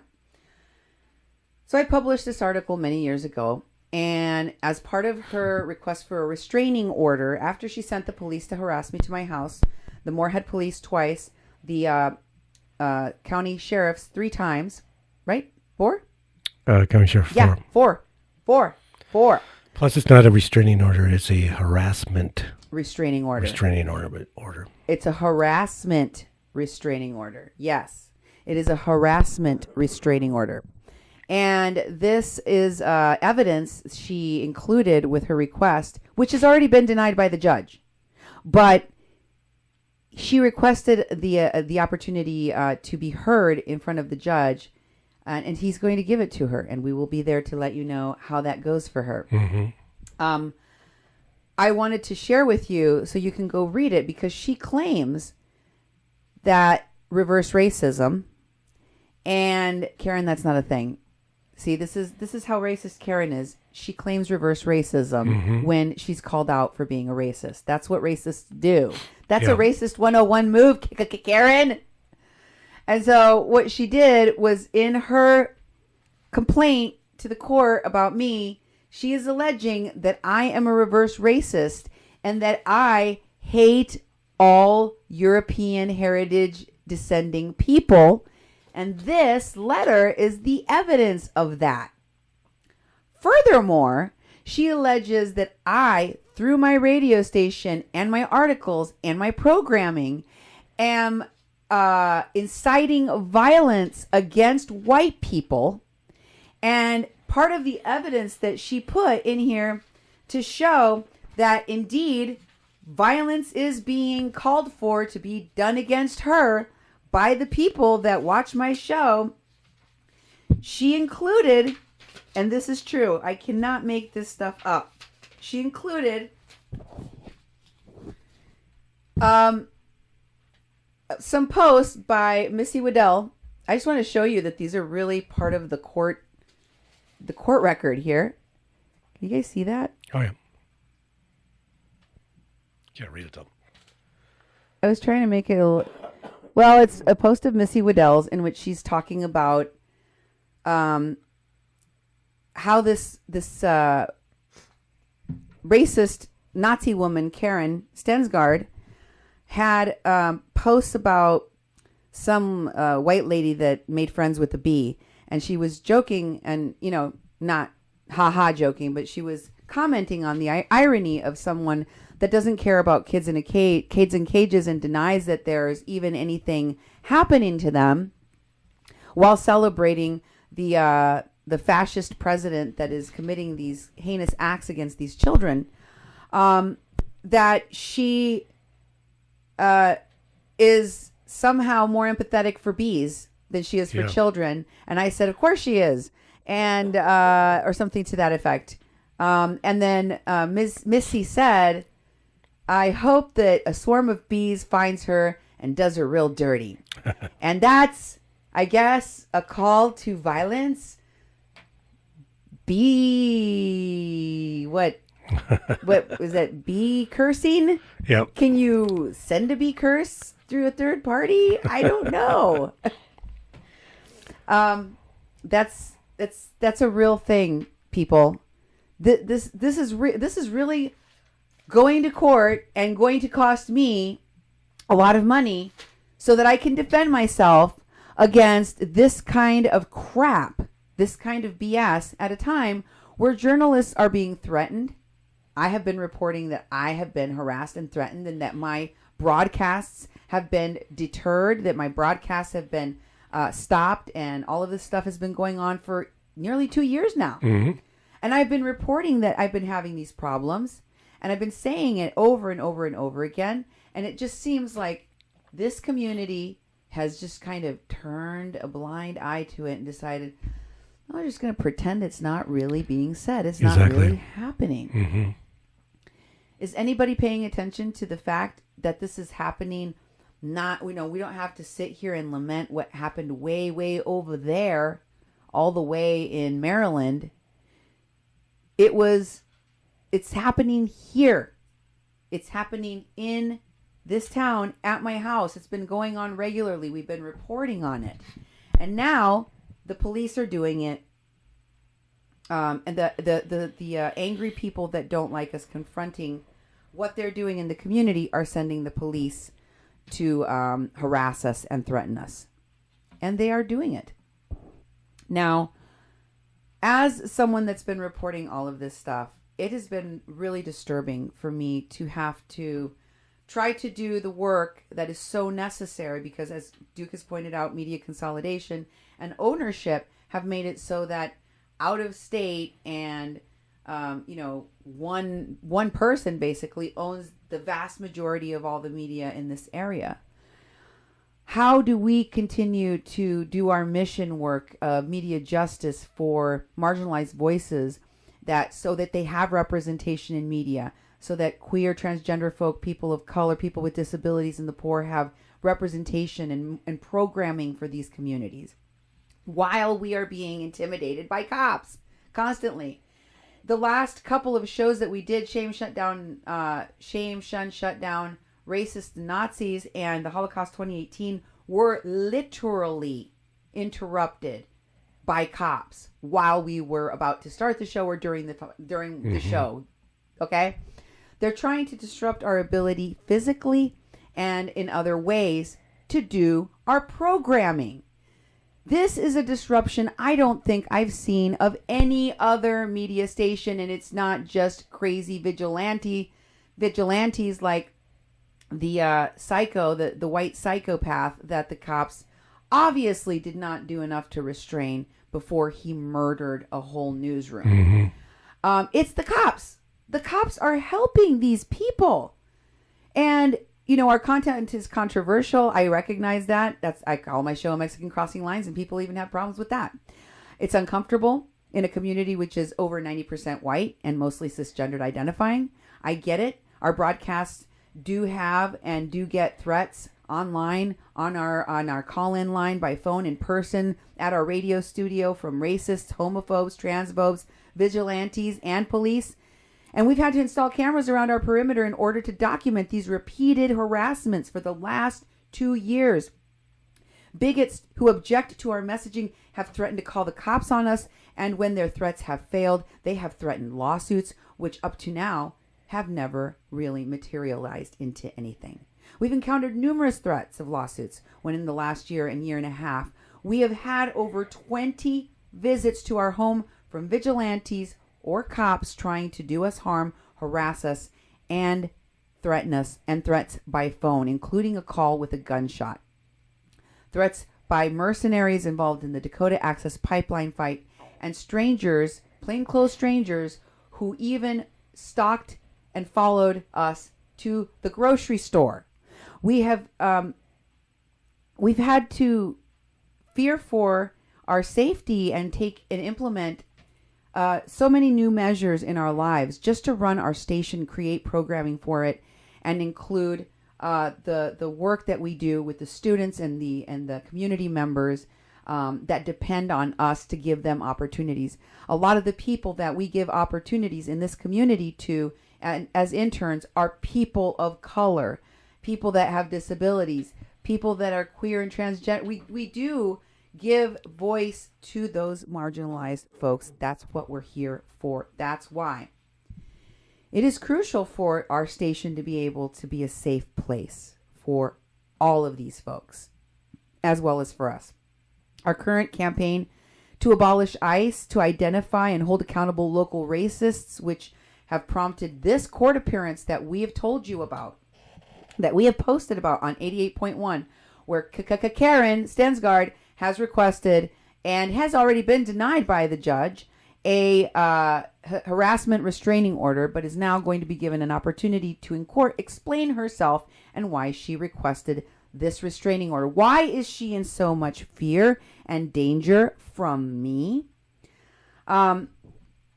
So what we have done in reaction at this station to the separation of families, the caging of animals, the caging like animals of children by the Trump administration, the capture and raiding of people's homes, their churches, their medical facilities, their places of work, their schools by ICE, the way that people are being hunted down, even on public transportation. No place is safe anymore. We've decided to fight back by, a Maxine Waters style campaign to shun local racists, called Shame, Shun, Shut Down Local Racist Nazis, Rape Apologists, and Homophobes and Transphobes. So although all of these vigilantes and cops and sheriffs have previously been here at our door to harass us, recently we've been served with this protection order harassment thing. And this all occurred, by the way, in conjunction with Trump's visit to Fargo. Exactly. He emboldens local racists wherever he goes. We were, this woman that we outed was celebrating an impending visit by Donald J. Trump, which took place on June 27th. And she was shaming local anti-Trump protesters who were online while she was celebrating the separation of migrants from their children and the executive order of indefinitely caging families in concentration camps. She followed this all happened following a lengthy fight with many local anti-Trump activists online, and me, the station's manager, posting screenshots of this local fight online on Facebook, plus Karen's offensive comments. And all of this led to her being dubbed Karen. This was the original post. We've shown all of this before, but I wanted to make people aware of it. And we showed her public profile, which is available to everyone. In these documents, Karen claims that I showed people her address, that I told people to stalk her and follow her. I said, when you find these racists are doing things, you should document where they're going to be. You should document their offending comments. As in, if a Nazi says they're going to be going downtown and holding a white power rally, or they're going, or AKA Trump support rally. Yeah. Know where those people are going to be, because people that are vulnerable need to know about things like that so they can avoid Nazis. That's perfectly within the right of every human being to do. If you're publicly posting about your support for the upcoming visit of this fascist president who drums up, local animus and local hatred, then, go celebrate that somewhere that you can't have anyone look at it. Because if you do it on Facebook, if you do it in social media, people are going to share that. Mm-hmm. You don't have any expectation of privacy on Facebook. We're sorry. So what really upset Karen wasn't what I said. It was that I made it public to the media. I'm shaming her publicly, like Maxine Waters has been doing, like many other publications and media outlets have been doing. But Karen thinks that her privilege and her power afford her more rights than any other white lady in her tiers. And so she is going to sue me, and she's going to somehow convince this judge to throw free speech, throw the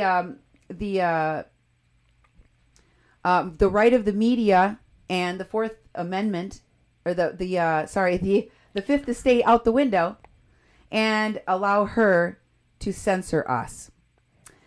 I don't think that's going to happen, but I will be bringing you a full coverage report on what occurred at that July 6th hearing, okay?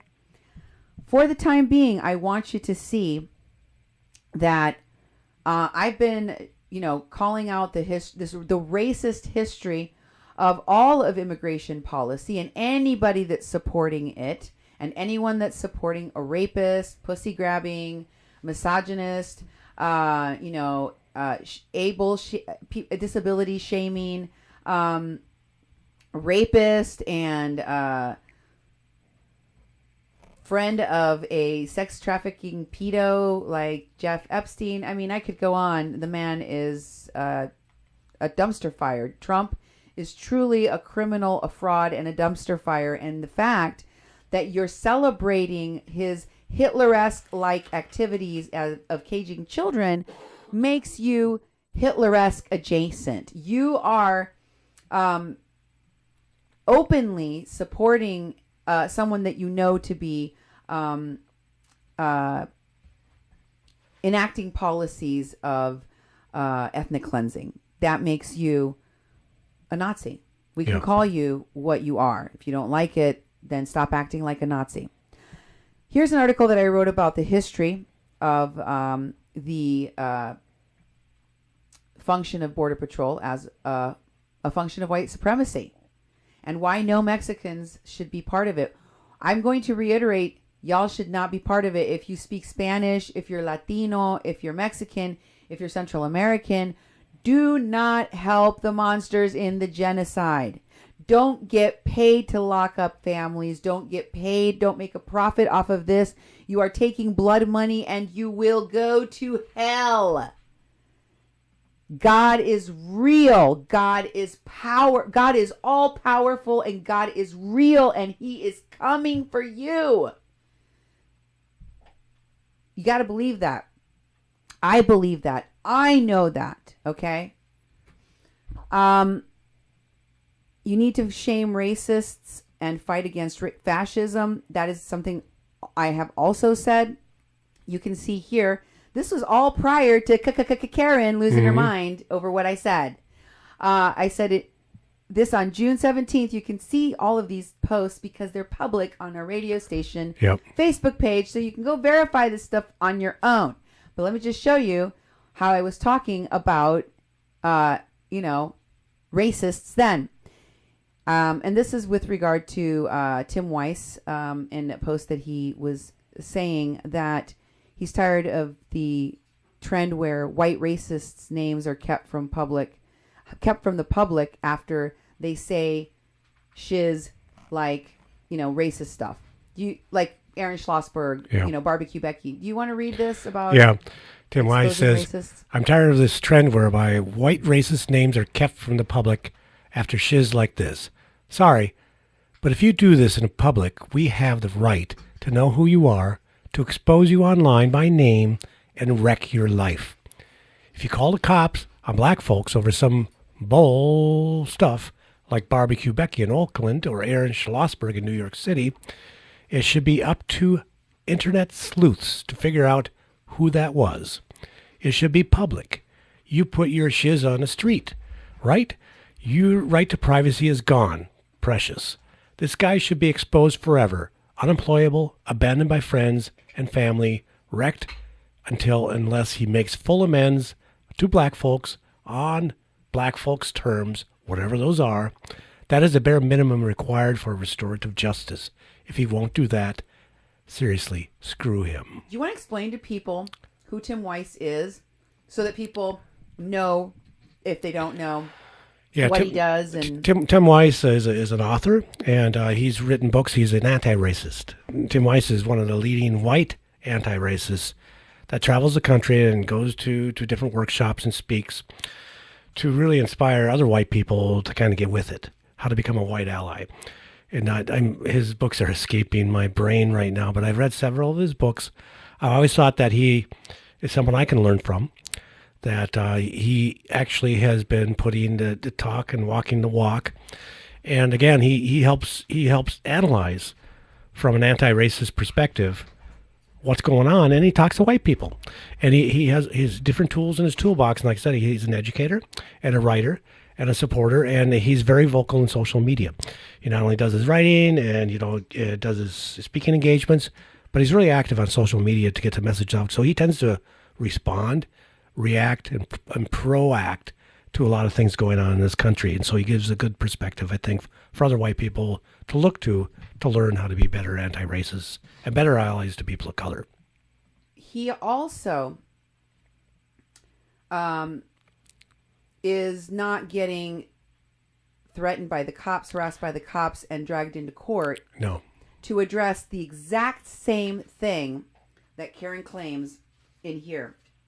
She claims that I'm calling for violence against people that are white, and that the fact that I talk about how white people are losing their jobs in my article that I wrote in 2015. Yeah. 3 years ago. She's using as evidence that I want bad things to happen to her, that I want people to harass her, stalk her. These are already things that have been going on. I just pointed out that white people are not immune from this, as did Tim Weiss in that post that I posted days before I even saw or heard this racist stuff and the fight that Karen had online with other people. With other people. I talked about it. I never even addressed this woman. Yeah. I've never seen her. I don't know her from Adam or Eve or Steve. Yep. So let me just say, okay, next, what was the next thing that we have here? Oh, yes. Sorry, I got so excited I lost my spot. I completely lost the spot where I was at. Okay, so then we did our shows talking directly about Karen. Well, actually, first we did the Cold as Ice one, where I specifically told the people who are lying and or detracting from or trying to minimize what's really happening to people, my people, the way that Karen did in her post, the way that a lot of these Trump supporters are trying to do when they celebrate these atrocities is disgusting, and it makes all of the people doing it cold as ice, which is why I named the show Cold as Ice. We have a link to that show so you guys can go watch it if you didn't watch it. But I condemned those who flippantly rejoiced this executive order, and I called them what they are: racists, ethnic cleansing supporting Nazis. As far as I'm concerned, that's what y'all are. If you don't want me to be thinking of you that way, stop supporting ethnic cleansing. Exactly. Stop cheering it on. Stop being so effing excited about it. Okay?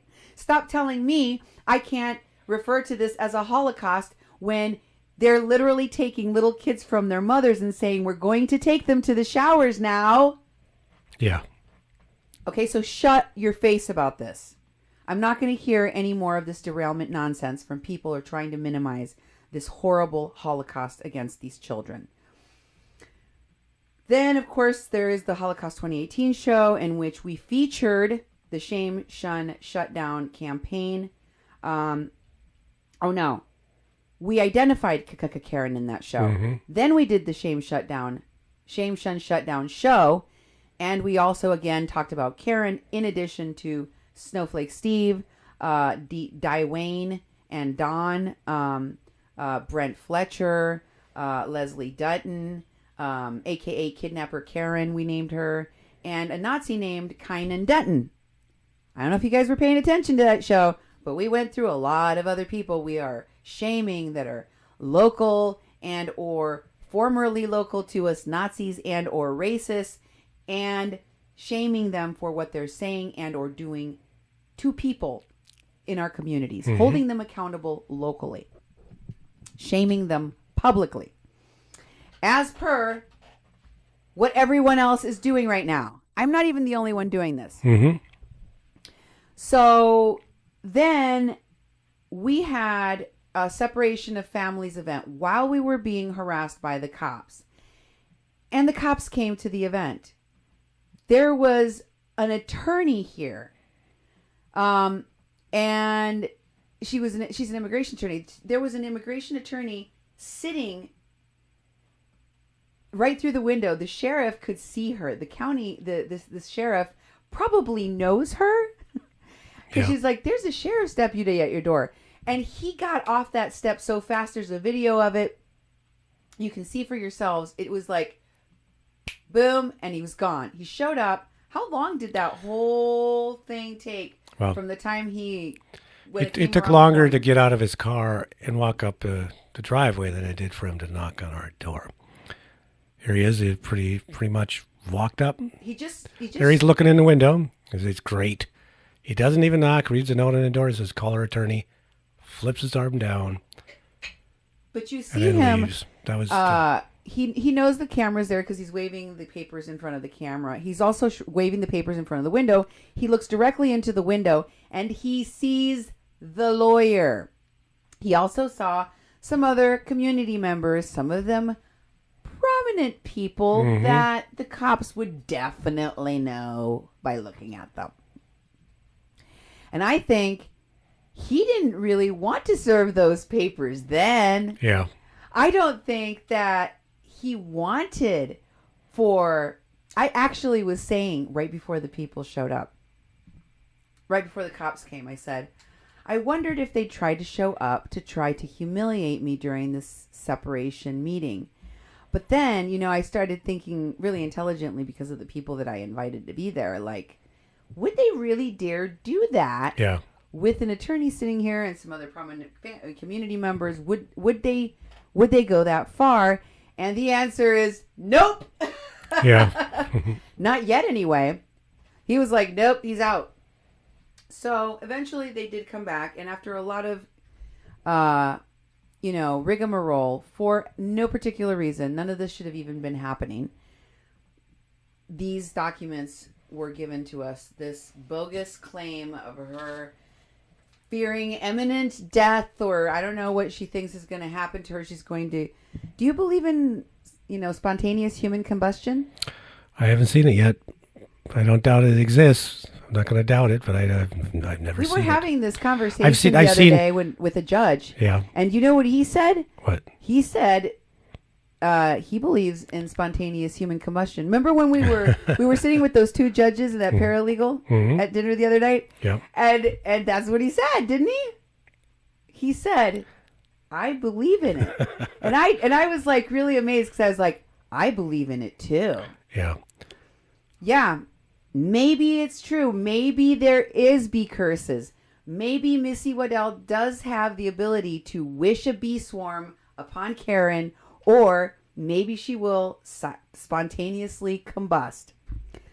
I don't know. I didn't think I had that kind of a power, but she is acting as if we're a threat to her when what she has done is be harassing and threatening to us because we called out her racism against other people in this community. You don't get to be a bully and then demand that the media, even the media, stay silent or otherwise they're fake news. I mean, this needs to stop. We can't be censored to this degree. This is, it's become comical. I mean, if it wasn't really happening and it wasn't really chilling to the freedom of speech and the rights of the press, it would be hilarious. But there is a real consequence to doing what this woman is doing. Yeah. So while we feel this harassment is unwarranted and it is a restriction of our expression, racist people calling 911 is nothing new, as you've seen in the media. I'm sure you've all heard of Barbecue Becky and all these other people. But having the law enforcement bless these kinds of activities was really disturbing. This is another thing that I found in this document.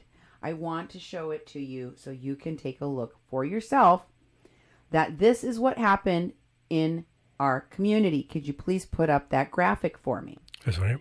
Incident report? Where are you at? Right there, yes. Right there. Compilation? Yep. Because here's what happened, folks.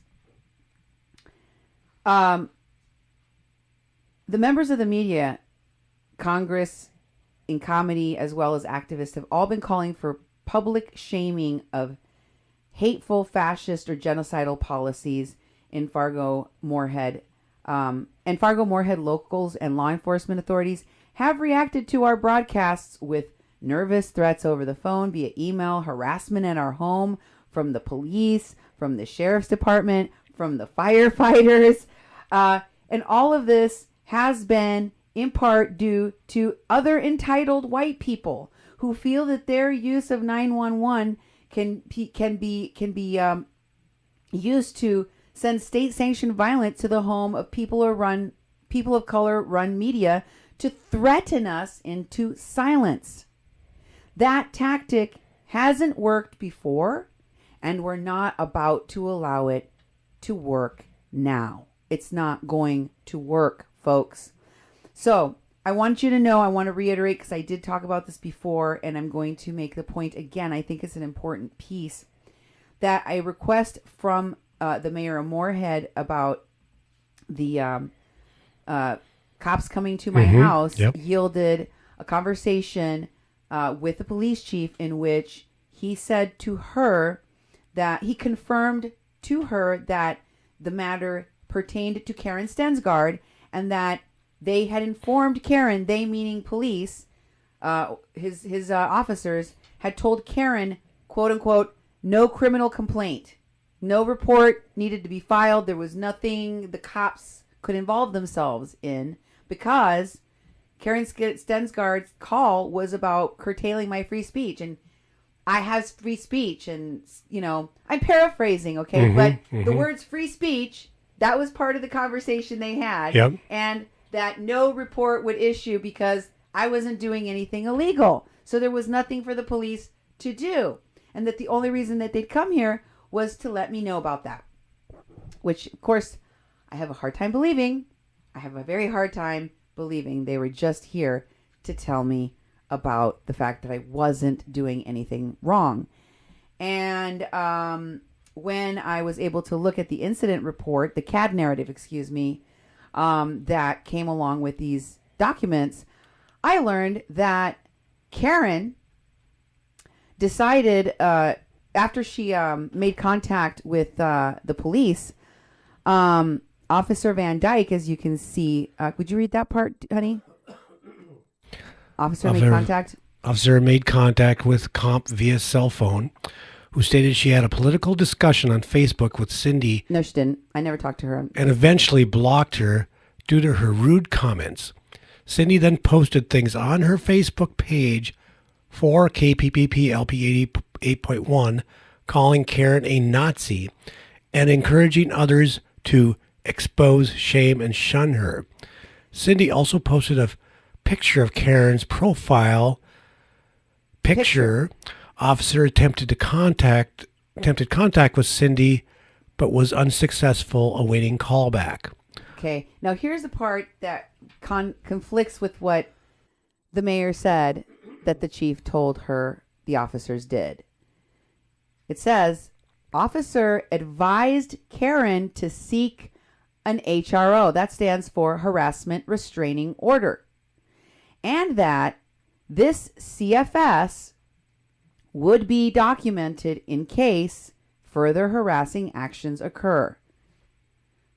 NR at this time. No response at this time. That's like no response from me. Okay? So the officer told her to go and waste the court's resources for something he knows isn't a crime. And I know, you know how I know that what the chief said about that this couldn't be made into a report because nothing illegal had happened? Because it's on the incident report. It's not a police report. It's an incident report. And what do you see there with the arrow pointing to it about whether or not a report is required on this call of harassment and there's Officer Van Dyke and also Officer Zimmel. Both of those were the officers involved in this case. It says that no report is needed. No report right there. So, once again, 6/22, you see there's the date. That's when she contacted the Moorhead Police Department, and they said, no, there's no report needed here. But as you can see, even though there's no report needed, the cops still came over to knock on my door for 15 minutes really loudly one day, and then again a second day during our broadcasting, and then they advised her to kick it into the court system so that the sheriffs would have to come and harass us for a few days in a row, and then drag us into court for no particular reason. I think the police, the sheriff's department, the court system could all be on a dangerous slope of encouraging this kind of nonsense and giving racists like Karen the idea that they could just keep going. But see, that leads to journalists ending up dead. And if you don't see the Nazi, if you cannot see how all of this is affecting our community in a very powerfully negative way, then you're sleeping under a rock, or you're already dead inside. Don't you agree with me, too? Oh, most definitely. I think that, and it's not, this is not unique of what you're doing. I mean, there's people doing this across the country because it's becoming effective. And there's all these people in our community that are exposing their own racism. They need to be held accountable. They need to be held morally responsible for their behaviors. We watched a comedian the other night, and he said that you have free speech, but you're not free from the consequences of your free speech. And we're not talking about you. We're talking about people like Karen Stensgaard and that Snowflake, whatever the other one was, is calling us a hate station when he's promoting hate and everything he does on his Facebook page. He needs to be called out. And the people that run to the aid of these Nazis are basically showing their hand. And they got to wake up. So I think. I agree. Sorry, I was munching on some of that pesto. We had some really good pesto that was put together by my wife Cindy, and from a modified recipe that I had. And our breath really smells like garlic, which is a good thing. But if you're around us right now, you're gonna have to eat some. So your breath, you won't smell our bad breath. We'll just be one together with the breath. Well, I hear garlic keeps away bloodsuckers. Yeah, that's right. And other undead. So, trying to, very good. Very good. I think it might be repellent. So, folks, we know that this comes from a desire to curtail the media and our free speech rights as a media producer, as a Mexican crossing lines, producing a radio show, managing a station. Because she specifically mentions the station. You saw that. It said, yeah. It didn't even say my name in the police report. It said 88.1 and KPPPLP. That's right. But she's trying to get a restraining order against me. Because if she blatantly tried to get a restraining order against the radio station, she would look and immediately be laughed out of court. But what she's doing is just as wrong. Yeah, and also in that CAD report, if you look closely, she had people calling from Fargo, calling the city of Fargo Police Department. It could have been her too, though. It could have been her, yeah. Saying it's being done and saying she's being doxxed. And also that radio station has posted a picture of the comp and posted her name and address. There was never an address posted. We don't know her address. Her Facebook page said she lived in Moorhead. Again, publicly available information, and people are like, how you use my picture? You need to take it down right now because that's my face. And it's like, hey, dude, you put that face on there for thousands and thousands of people to see. Don't you remember that Zuckerberg's been selling your information? You should be outraged at that. You should be calling up Zuckerberg for using your information and stealing a lot of things so they know your behaviors. That's where the crime is if you're going to fall into thinking that you have some privacy. Every time you leave your house and go down the street and drive on almost every road in this town, the police are filming you. You're under surveillance all the time. Your privacy rights are gone. And I don't like that, but the whole thing is that we don't understand this difference between public and private. I think it's been a really white thing for white people to think they have privacy when people of color don't. Yeah. You know, I think it's a white thing that we thought that we could have privacy and do whatever we want and not get caught at it. And those times are done. I have to say, I really like your shirt. Well, thank you. You look really sexy in that shirt. Yeah, you picked it out and got rid of the one that was had holes in it. You look so sexy in that shirt. Yeah, well, thank you very much. I don't know if people can tell, but it has like this like I can adjust the color. I can adjust the color, hue, and contrast. So. Can you? Yeah, so that people can see the blue in there. Oh, I think you made it harder to see the blue now. Well, that's what you're going to get right now. Sorry. That's what you're going to get right now. You made it worse. No, it's not so pink. Oh, so. I wanted to see more of the blue in your shirt, but it looks really cute. Oh, thank you. Anyway, folks, I didn't mean to distract you, but I was looking at you on the camera when you were talking, and I realized how handsome you looked. Well, thank you.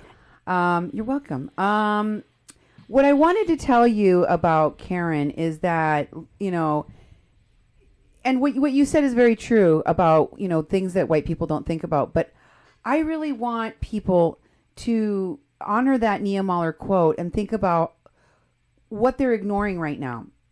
Because not only are the rights of free speech and freedom of press in danger, but the safety of people of color, queer people, transgender people, the rights of women to choose, people who run and work at or intern at this radio station on this media platform run by people of color and others like it. We are under danger from personal attacks and threats. And this initial request for a restraining order was denied on the basis that no immediate threat existed to Karen.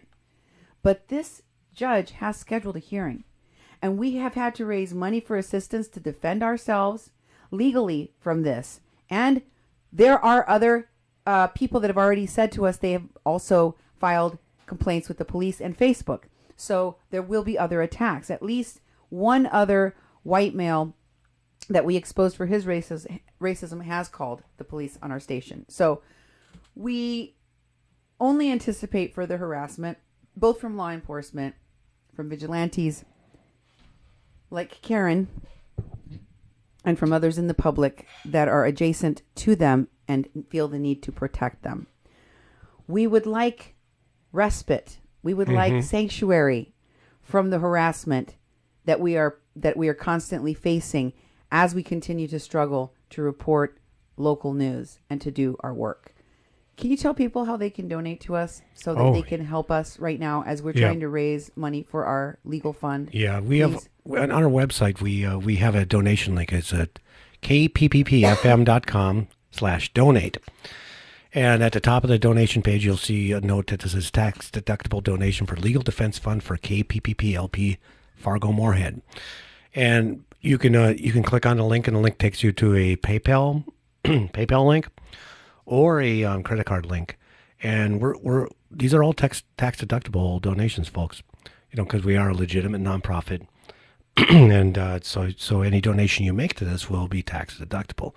We need to create a defense fund because, as Cindy just said, this ain't over. I mean, it's getting worse. I mean, we just had a person in the community that couldn't take being called a Nazi when she was posting all this Nazi stuff, and she called the police, and the police directed her to go into the county and get a harassment restraining order, and then told our mayor that, everything's fine, nothing illegal was done. And they just came to our house and knocked for 15 minutes straight on all 3 of our doors just to tell us we are fine and there's no laws being broken.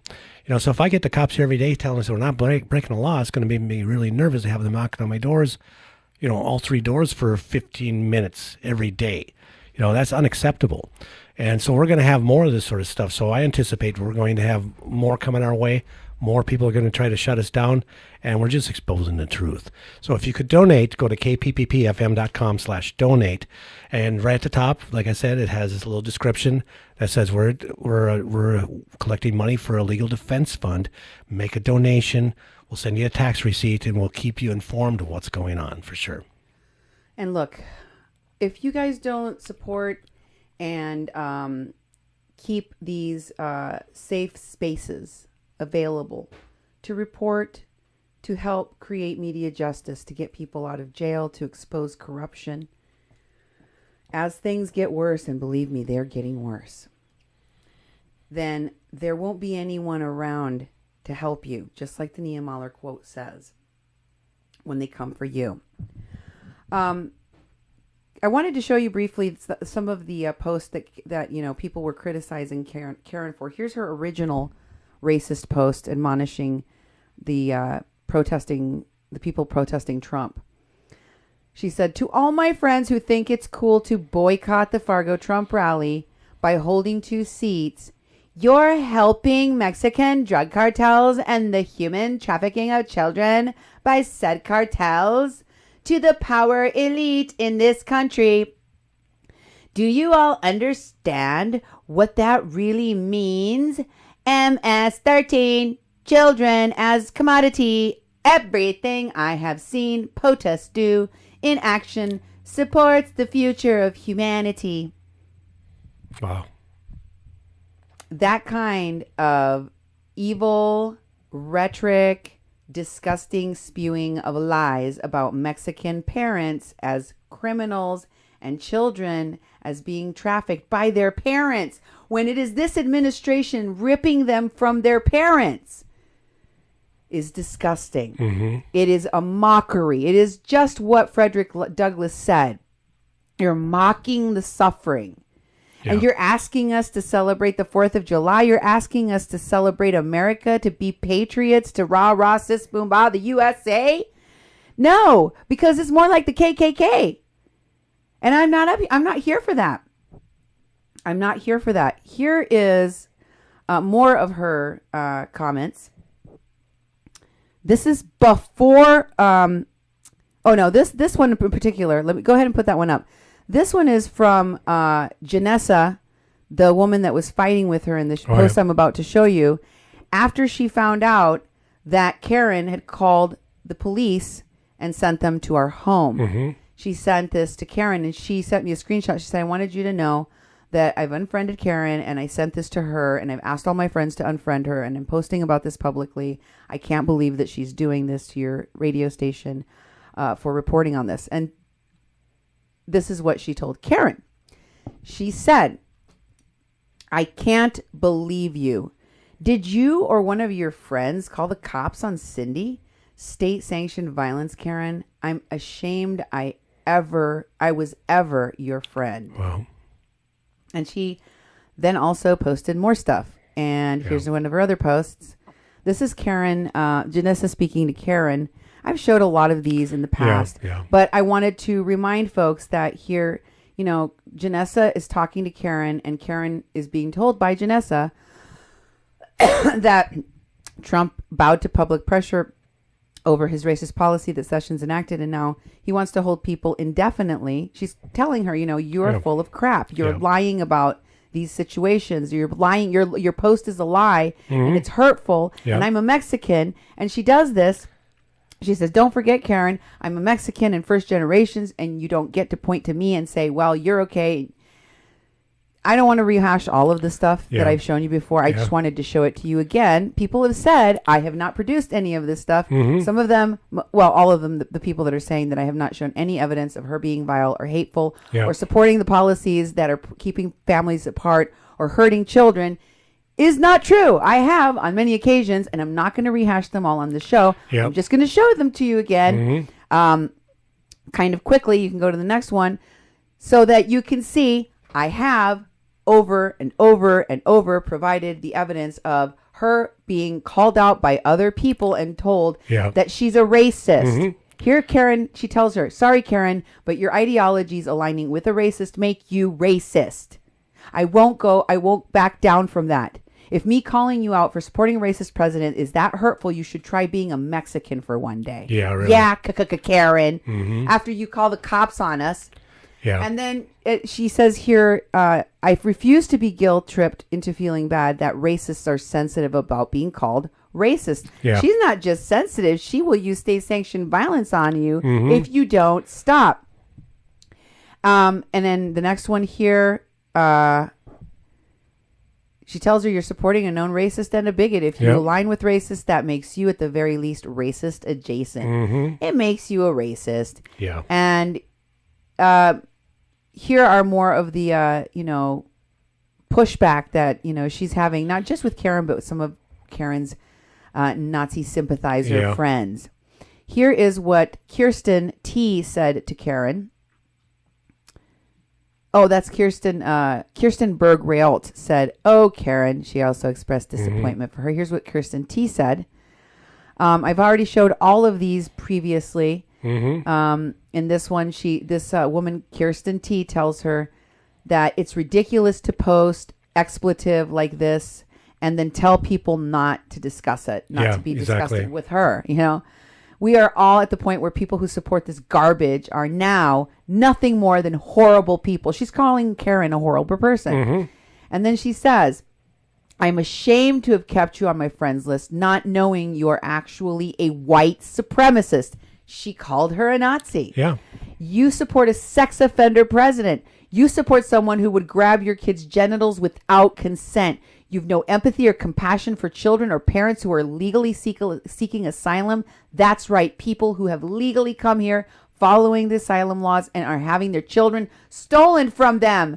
Yeah. There is no evidence that these parents are sex traffickers, and there's no data backing up that claim. It's pure ignorance. It's racism. Yeah. Kirsten, it's racism. And she says, good riddance. Yeah. This was all things people said to Karen that didn't have a radio station, that couldn't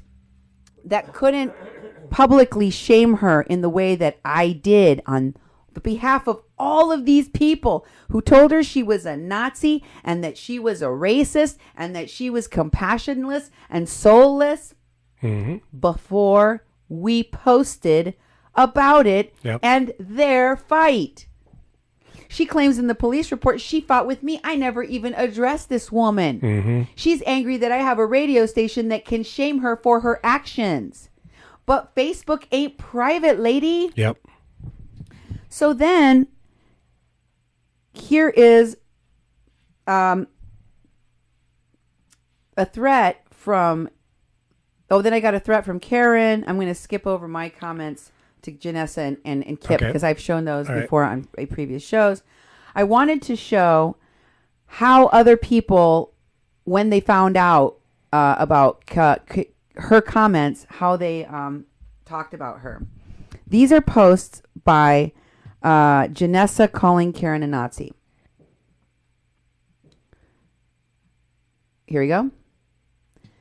She said, if any of my Fargo friends are still friends with Karen Stensgaard, I hope you know she tried serving someone with a restraining order for posting Karen's public posts, and Karen and her mom have been sending cops to this person's home and station. Don't forget it's a radio station. Yep. And continuing, Janessa says, about Karen Stensgaard, Karen and her mother are dangerous. They are no different than Carolyn Dunham, who falsely accused Emmett Till. Wow. And we know how that story ended. I'm tired of y'all's beep, and I'm not going to feel guilty for outing Karen and her own damn family as the racists that they are. They demand their right to free speech, but call the cops on others for doing the same. Wow. Here's another call out from her via... no, keep going. The next one. No, you've gone too far. You've got to go back. You've gone too far. There's another one. Nope. That's all I have in there. No, there's one where, and I saw it where, where Janessa calls Karen a Nazi. She says, yesterday a former friend of mine was so upset I called her a racist And she told me that I was a bully, and then her mom told me I don't deserve to call myself a friend. And I was like, yeah, you're right. I don't deserve to have people in my life that turn a blind eye to injustice, so we definitely aren't friends anymore. And then she said, injustice anywhere is a threat to justice everywhere. It's right next to the one that you just showed on the document. It's right there. It says posts by Janessa calling Karen Nazi. You see that? Oh, keep going down. You right there. They're right in front of you. Where your cursor is. You see the cursor? Right Up, higher, right there. Right there. You see that? That's exactly where all of those are. Okay. And I have it. So I clicked on it. I'm reading from it. So like, it's not a big deal. It was on the last show. Again, I'm just showing you what other people said to her on Facebook. She didn't send the cops to their house. She didn't file reports against them. This is what Janessa posted.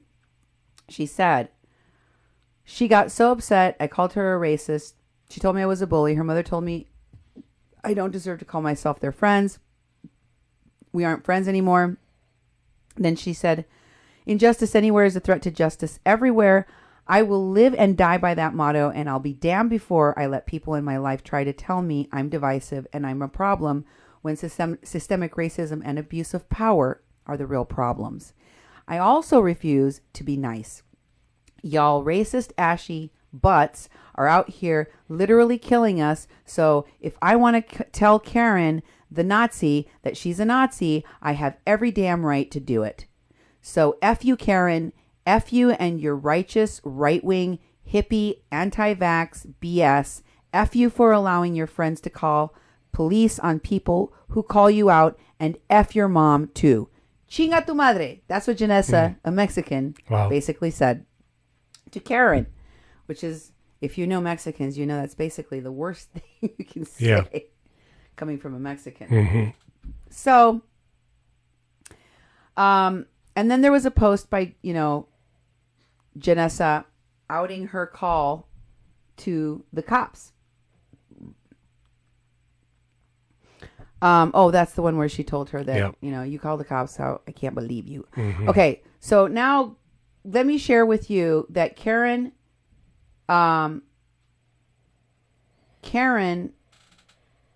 posted about made a public post about all of this.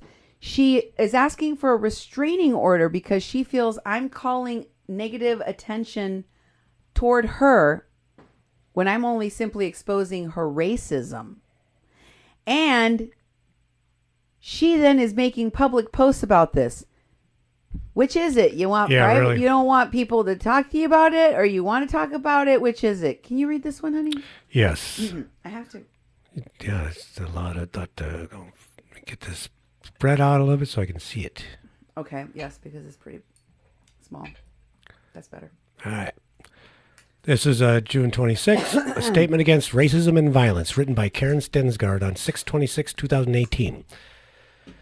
I wish to address the issue at hand and the accusations made against me by Cindy Azucena Gomez-Schempp and many others who have joined her. Okay, let me just stop you right there. I didn't make the accusations that you were racist, that you were white supremacist, and that you were a horrible person, and all of the names that were there that I just showed everyone predated me even knowing about this. Mm-hmm. That's the thing that made me know you're a Nazi and a racist. That all of your friends and all of these people who you were admonishing while cheering on the baby cages, they were the ones that outed you as a Nazi, Karen. We just reported on it. That's all that happened. And it just so happened you're a local Nazi. So I was able to personally capture that and share it with folks online and in the media. That's what makes you really angry. And I was not the person that initiated that. That was your posts to people and the fight that ensued with those people who called you out and told you you were a white supremacist, a racist, a horrible person, that what you were spreading was lies, that you were a piece of trash, all the things they called you, okay? Yeah. That was those people calling you out. Don't lie. Mm-hmm. But I'm glad that you're putting this out public so people can call you out on more of your crap, including our station and hopefully this judge in a couple of days. That's right. She says, I will start by saying that words are incredibly powerful. Emotions have been running very high over the border issues that we are facing in the United States right now. This has been a problem for many years, and we all need to work together to come up with real solutions. Let me be clear. The families coming over the border illegally, but seeking asylum, should not be separated from each other. I never stated that I supported that decision. It was wrong, and has been determined by the executive order that Donald J. Trump signed last week. All currently separated children should be returned with their families with compassion and as quickly as possible. Please see the executive order, and she does a link to it. She's still promoting the executive order that does not humanely or compassionately, and it doesn't address any of it, or quickly do any of the things she's talking about. Yep. She's spewing more propaganda and trying to clean up. Yep, trying to clean up here. The mess of her PR nightmare that she created by trying to be a public Nazi and rah-rah sis boom ba Trump, that she decided to post this nonsense. Yep, and she goes on. She says, also, when someone is found with a child that isn't their own. There she goes again about the human trafficking. Yep. That's fake news, by the way. When someone is found with a child that isn't their own with the intent of to traffic them or harm them in any way, that child must be taken into protective custody. Right back in. Yeah. She goes right back in to justifying taking children and putting them in foster care, taking them away from the only person that they know, the person that they were entrusted to, whether that's a mom, a dad, a brother, a sister, a cousin. And then she says basically that they need to be taken away because there's gangs and cartels. They're trafficking women and children across the border, and this it's a problem. Administration is making that worse. And then does a video link, for that to a YouTube video. That doesn't even address the things that she is saying. Yeah, well, this is her propaganda of her trying to, she's doing a poor job of defending herself. The waiting lines at the border. She's not defending herself, Duke. I think she's doubling down on her racism. Oh, yeah. She's using this as an opportunity to spew more hate and vile, disgusting lies at a time when children are being taken forever from their parents, tortured, abused. By this administration, and this horrible woman keeps going on and on about this, and then show her other stupid post. Oh wait, first. Oh yeah. Well, it just goes on. I don't even want to read the rest of it because it goes on and on and on. No, she doesn't know how to write. You want to know the other one? She doesn't know how to read either. No, go back to the other one because I want to see the comments underneath it. The one we're just on. Yes. Go back to the bottom, all the way to the bottom. Right, what did people have to say to her about this?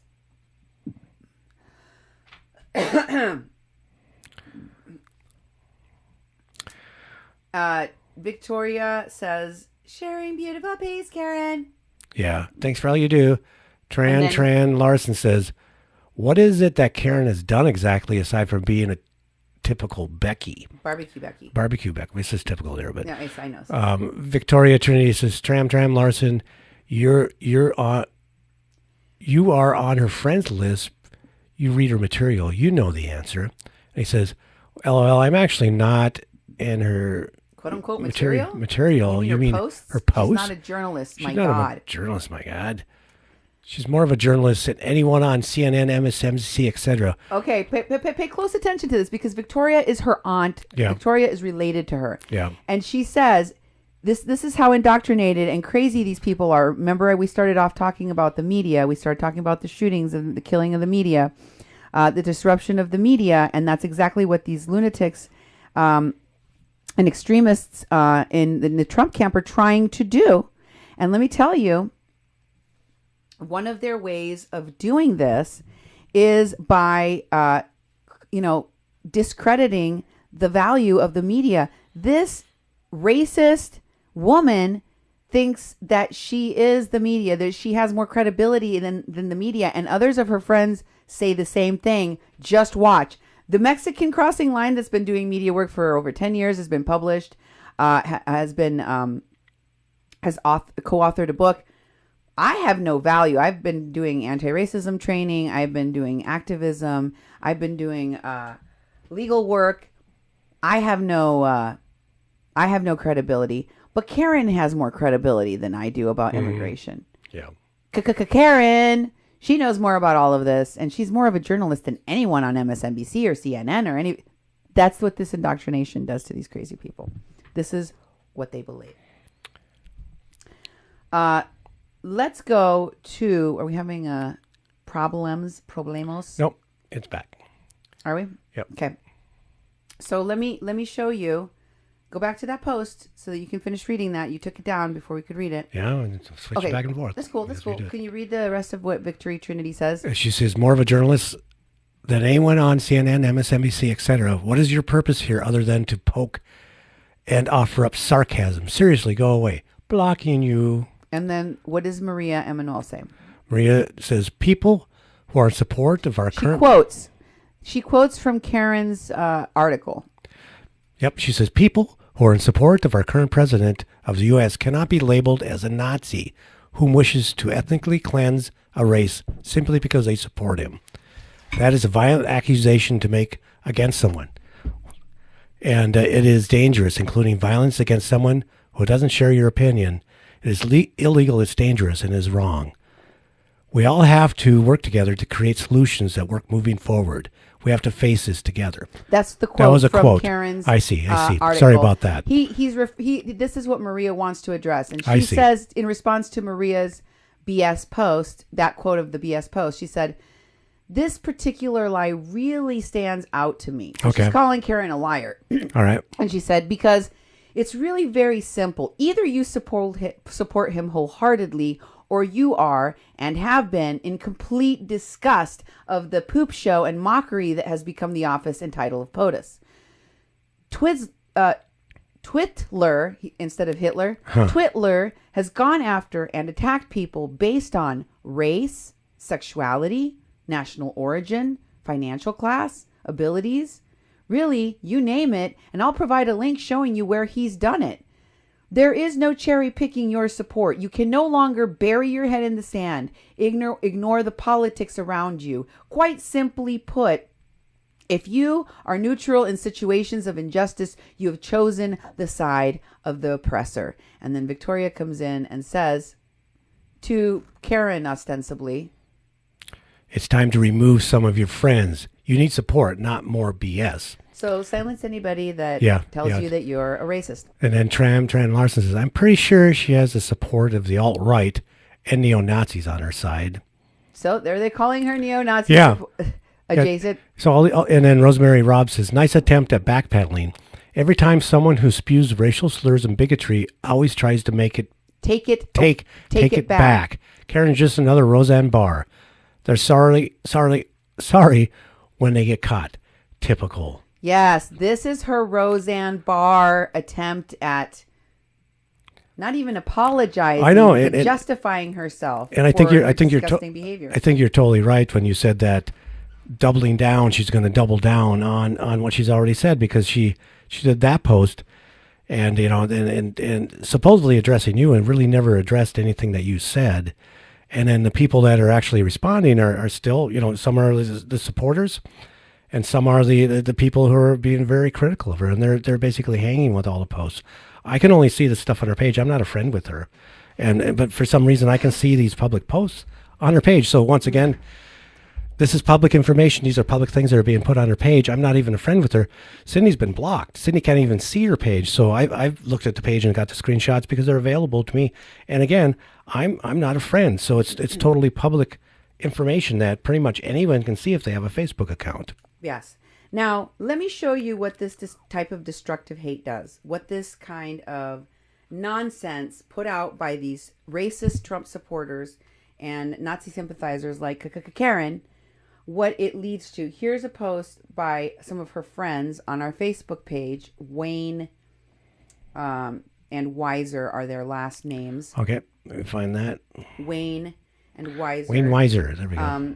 Ryan Weiser is the first one, and this is talking and speaking about how the people killed in Washington were actual journalists, and that we should be fine. This was on the post that we posted about the sheriffs coming to our house, and harassing us, All right. and how we had to we're having to fend off state-sanctioned violence as journalists' lives are being extinguished in this country. And this was this response. This is the guy who's Ryan Weisler, whose profile picture was of him shooting a gun. Okay. And this is also the guy that compared us to slandering the good name of people like Karen. Right? I see. Like he's on the slander and shutting down dissent of media stations that were that talk like we do. And one of our listeners said, Ryan Weiser, Cindy posted screenshots. Karen outed herself as the Nazi sympathizer she, and now we see you are. We see you, smug, privileged, arrogant, confident, and terrified knowing that we are right. Apologize to Cindy. And then this other dude named Gary Wayne says, in all honesty, he's referring to Mexican Crossing Lines and my show. Again, he says, in all honesty, she doesn't deserve to be called that. He's saying, I don't deserve to be called media. But as you noted, she does. Karen Karen right. has no experience in any of this. It's just Yeah. like Trump. Yeah. The people in his administration have no experience. They don't know, the Department of Education person doesn't know anything about the Department of Education and wants to dismantle it. The EPA guy doesn't care about exactly. the environment, doesn't know anything about it, wants to dismantle it. The person that's running the Justice Department doesn't believe that discrimination exists, doesn't care to do anything to protect vulnerable people. I could go on and on and on, but this is emblematic of the Trump administration and the Republican Party in general these days. Yes. That this is how people are expected to perform things they don't have any care for. Ben Carson is running the housing department, and he's literally a brain surgeon. He has no idea how to do anything related to housing, and he doesn't believe in housing discrimination. Like, this is purposefully done. Yes. And if we're not careful, we're going to lose what little free speech rights we have left. Let me show you how long we have. I posted about this, and I got some nasty responses from the public. I said, this was June 26th. Okay. After the attacks on us continued, we still kept putting out media despite the fact that we were getting attacked here, there, and everywhere. And it says, tens of thousands of permanent U.S. residents. Excuse me, let me start over again. Can you start reading that Yes. for me? Tens of thousands permanent U.S. residents, naturalized citizens, mentally disabled citizens, nonverbal adults, and even Native Americans from U.S. reservations have been unlawfully detained in concentration camps and deported. In many cases, losing their families, jobs, home, business in the process.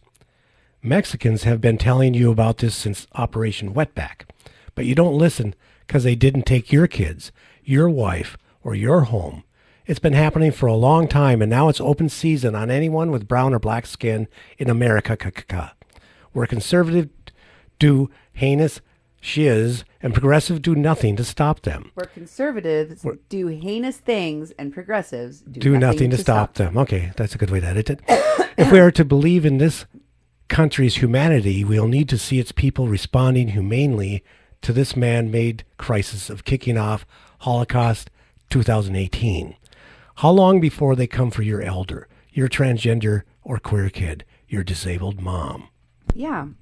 Yes, exactly. This is kind of like a Niemöller type of a thing. Yeah. Like, do you not see what's happening? How long are you going to allow this stuff to go on before it's you? Yeah. Before it's somebody close to you? And pretty much I harp on it all the time, and I have a lot to learn. Believe me, I'm not the smartest bulb, but I read, I learn, I look back. But people don't know history. They probably don't even know what Operation Wetback was, where they were basically deported millions and millions and millions of Mexicans, including United States citizens, to Mexico because they were done with the Bracero program and they were mechanizing farms, and they just wanted to get rid of all the people, and they just deported millions of people and called it Operation Wetback. Our government did that, and it wasn't that long ago.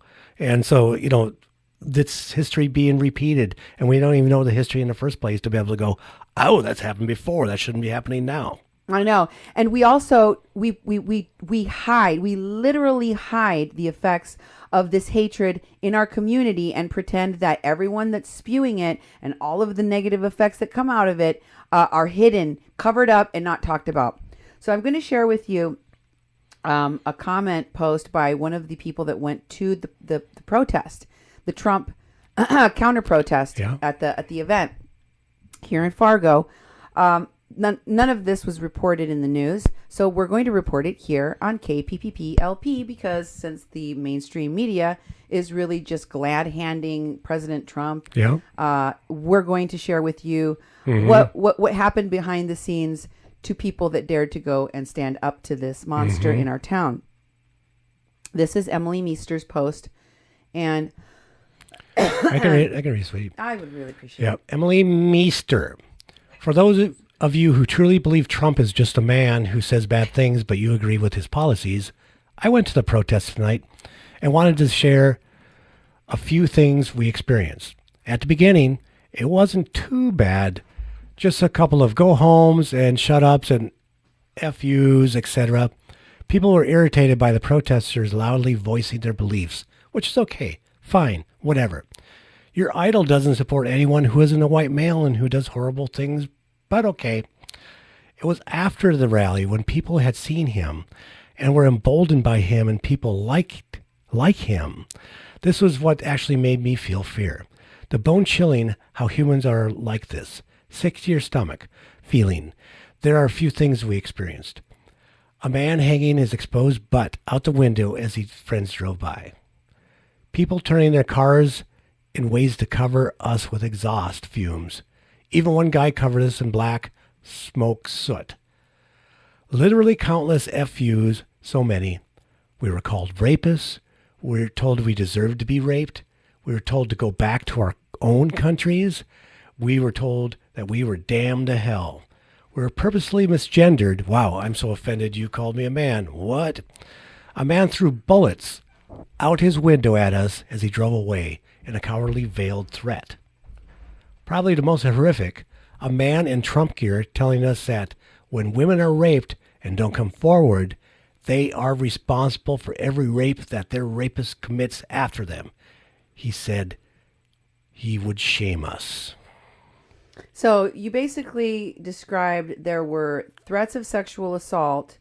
People exposed themselves. That's a form of assault. Yes. To people that were protesting by the side of the road. You know, they were so far away from what I heard. Many of these folks that actually went to the event. Yeah. That the protesters couldn't even be seen or heard very well from where the event occurred. But Emily is describing that, you know, what the people did when they drove by, where they were walking on the side of the road. And the horrible things. I have to finish this, read that sentence about the woman. When a woman is raped and don't come forward, they are responsible for every rape that their rapist commits after them. He said he would shame his daughter if she were raped and didn't come forward. Wow. And she says, I have a video. So they're rape apologists. Rape apologists. I have a video of this if you want proof. They are rape apologists, people that expose themselves to women, people that threatened to kill. They threw bullets. They made death threats. They made actual death threats. This all happened in our town because of Trump. Yep. And this racist woman, Karen, felt entitled that she could even whip up the fervor of the local police to come and shut down one of the only stations in town that would call out this racism here. Yeah. Because the comfortable white supremacy of this area is that they shut down all dissent. And that is acceptable and perfectly normal in North Dakota, okay? And Minnesota. Mm-hmm. And let me share with you what one of the racists on our comment section had to say. This is the kind of hatred it engenders toward these little kids and the malicious intent of what it does.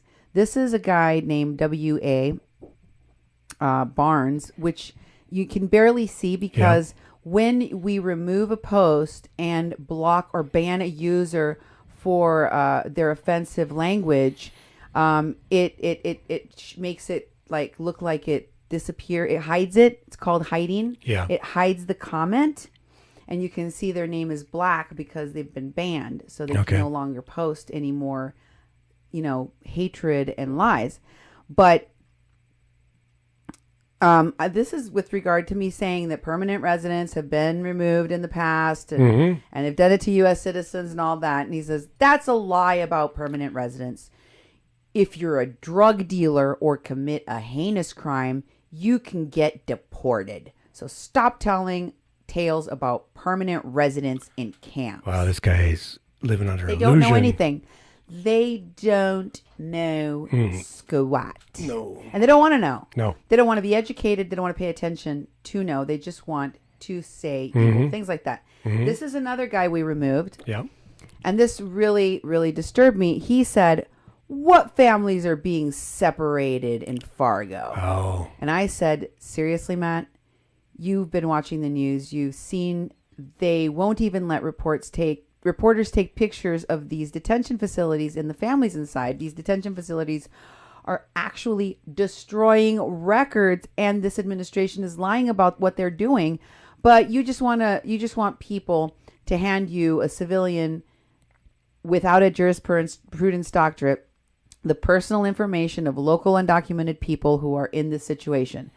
First of all, some of the very brave and documented people who have come forward to tell their stories have to take that chance that they will be targeted by authorities. The immigration attorneys who I have worked with and am working with now in this region for nearly 2 decades have spoken with me and are confirming not only stories of local families being separated as well as the targeting of naturalized citizens to strip them of their citizenship and deport them. If you want to become more aware and verify what's happening locally, why don't you give to a bond fund and or volunteer to help local families?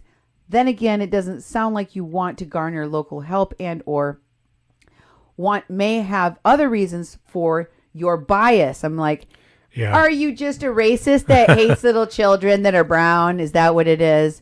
But I said, either way, you should want to support local efforts to help families stay together. Exactly. And then I posted the Minnesota Freedom Fund, which I would please like to ask you to support. Yeah. This is a local bond fund that helps get people that are going to the Minnesota courts and that are being held in Minnesota detention in Minneapolis from South Dakota, North Dakota, and Minnesota. Because there is no court for those who are detained from South Dakota, and draconian racism affects everything, including how immigration is enforced from state to state. So the poor people of North Dakota and South Dakota don't have nothing. Minnesota is the only place where there's court. Minnesota handles all the court cases. Minneapolis handles all the court cases for all 3 of those states. And this fund helps people from this court system. So that would be for all 3 of those Midwestern states. Wow. That's excellent. And I will drop the information for the links for the Minnesota Freedom Fund. This is a bond fund for the local families. If you want to support local people, get them out of jail, help them get back with their kids, or be able to at least go out of the jail so they can go find their kids, find out what's happening to their kids, be with their kids. If their kids are with a family member, some of these people are being separated from their babies.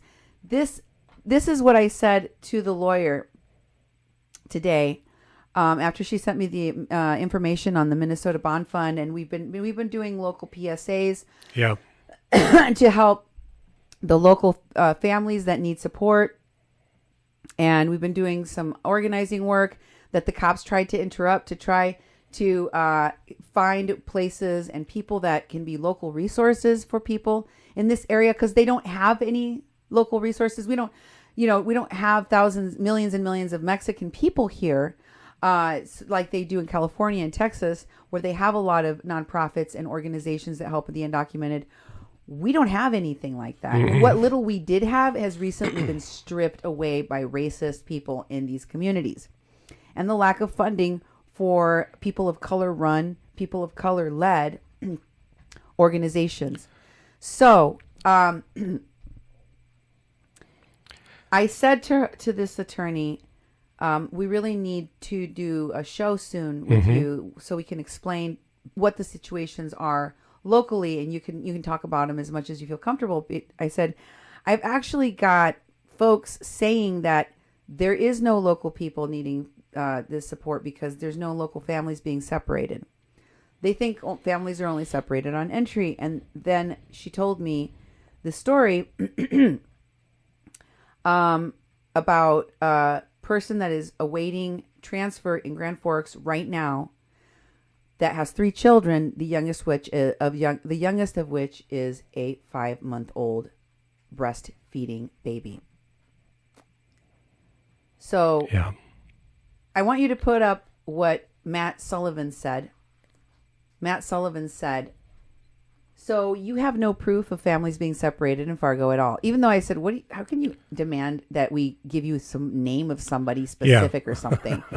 I'm like, he goes, you just want a donation? What kind of sick people are you? Wow. And I responded, proof?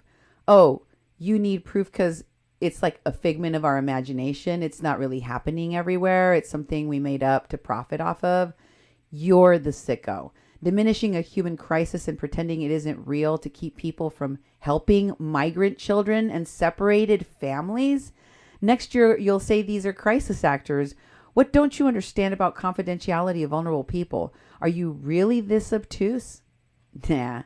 I think you play stupid to derail people of color trying to get freedom. Go darken someone else's door. And then he responds yet again, yes, proof. Something that's required when you make these kind of accusations like you have. Accusations. Yeah, really. There's footage of it. There are children in cages. Yeah. He goes, you're a con artist pulling at the heartstrings of the uninformed and trying to make money off of it. There will be a special place in hell for you. No, I don't think that we... I don't think that we're going to the same place. Yeah, but, exactly. I want to remind people, too, that we have a detention center in Grand Forks.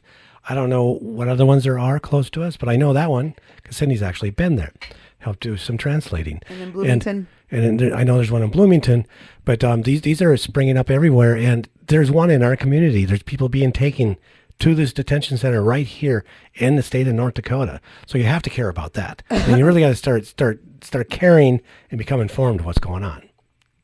These people are so racist and they're so rabidly anti a Mexican telling you anything that's true about what's really going on with this immigration issue that they are willing to try to discredit our station rather than these children and families get support. And if that isn't disgusting to you, if that isn't on some other sicko level, I really don't know what is for you. I don't know what would turn your stomach. I don't know what would reach your heart. I don't know what would make you compassionate when it seems like you don't have the capacity for that. And that's what's happening with Karen. That's what I think is happening with a lot of these racists in our community that do not want to be confronted. But I'm here to guarantee, and I want you to put up our donation for our fund, for our legal fund, because I ain't going away. I'm not going to stop. We're not going to stop.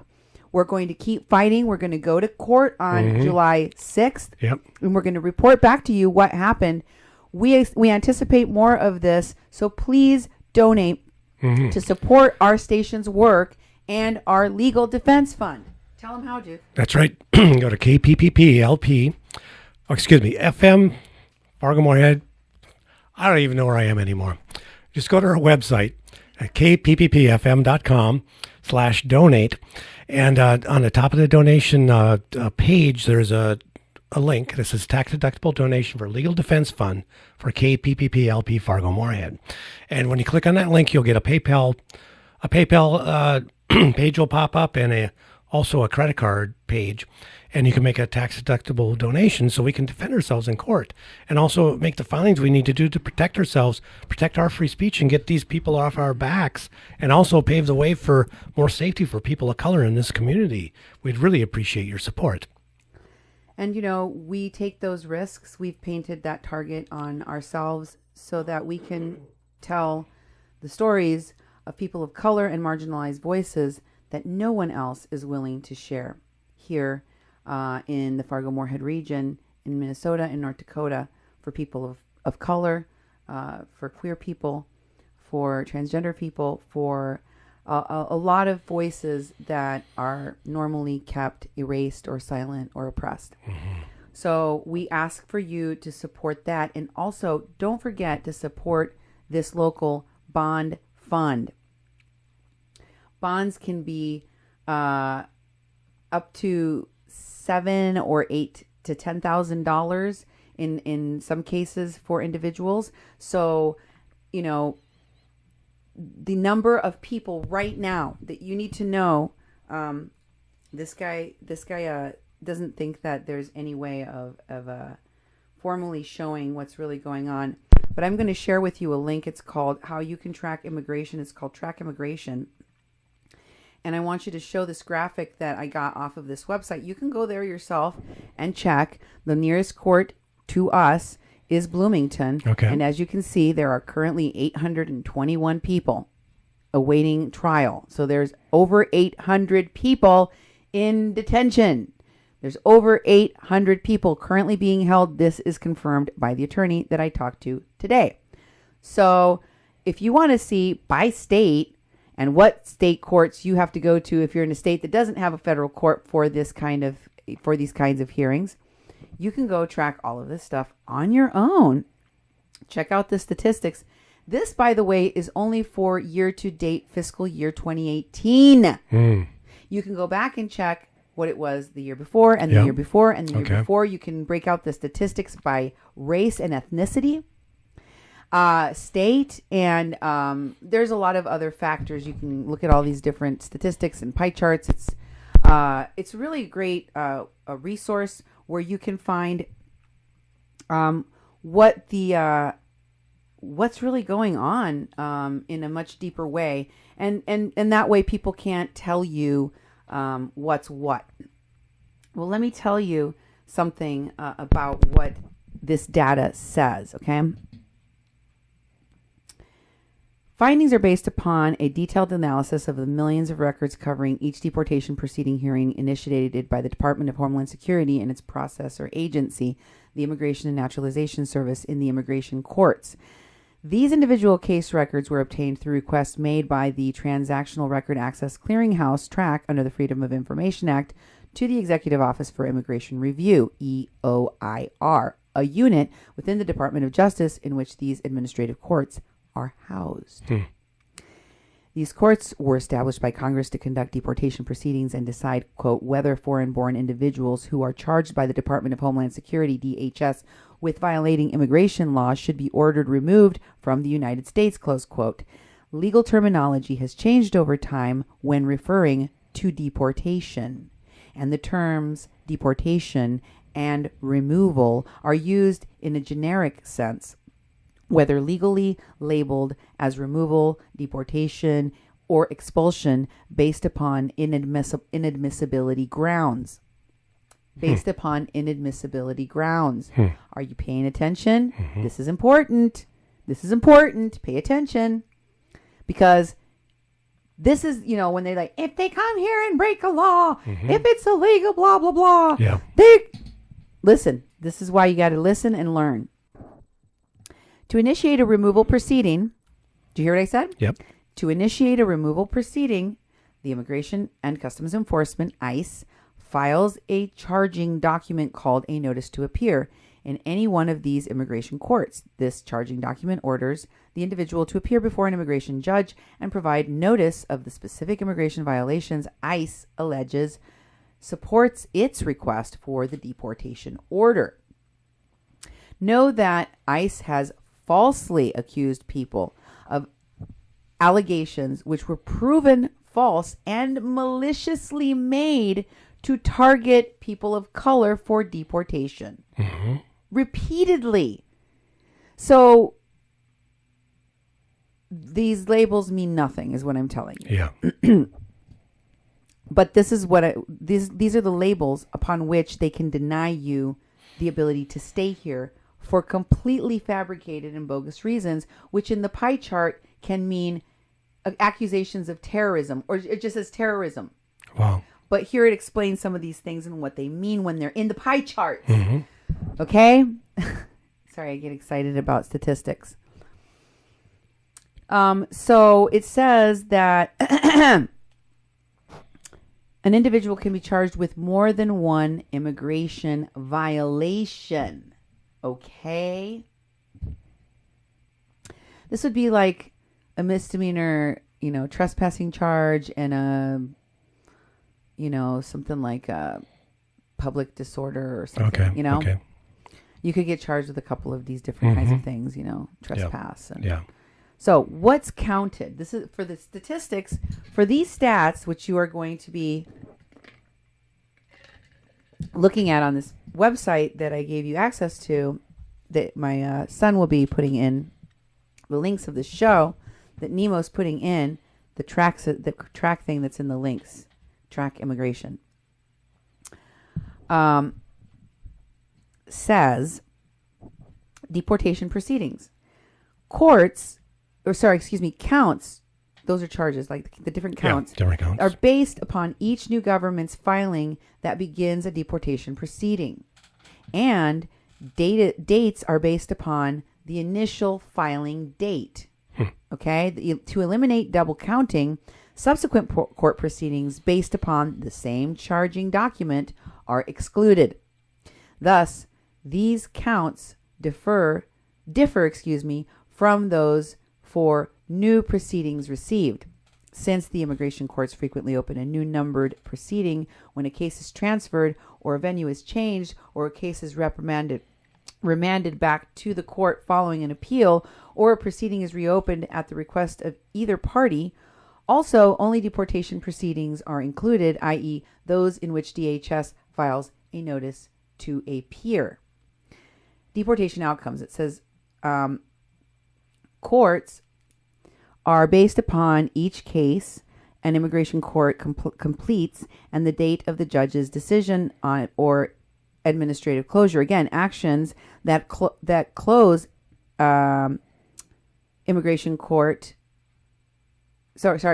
That close a case in one immigration court in order to transfer it to an immigration court in another city, as well as changes in venue, are not treated as closures. Percents are the calculated based upon whether the immigration judge orders the individual deported, such as through issuing a removal order or an order of voluntary departure, or the individual is allowed to stay in the country. And there is a glossary of terms, so you can learn a lot by going and reading this stuff. So, examples of reasons why an individual may be allowed to remain in the country include situations where the judge finds the charges against the individual were not sustained, and it happens all the time, or the government requests that the charges be dropped, as well as where the judge finds other provisions in the immigration law entitling the individual to relief from removal, like asylum. A person may also be allowed to remain because the government requests that the case be administratively closed. They don't have a beef with you. They know you're undocumented, but they don't care. Because that was a thing before. Yeah. It never was that people got persecuted just for being undocumented. Exactly. People didn't care. Lots of people don't pay their taxes on time. They don't throw all of the people in jail and take their kids away from them forever. So, now, charge categories. And this is really important, okay? Under a range of provisions of the law, rather broad legal grounds are given for deportation or removal of someone who's undocumented that doesn't commit a crime just because you want to have them removed on either national security or terrorism grounds, because they're really vague. Yeah. To be deported for terrorism, for example, it is sufficient if, quote, a consular officer or the attorney general knows or has reasonable grounds to believe, close quote, that an individual is likely to engage after entry into the United States in some kind of terroristic activity.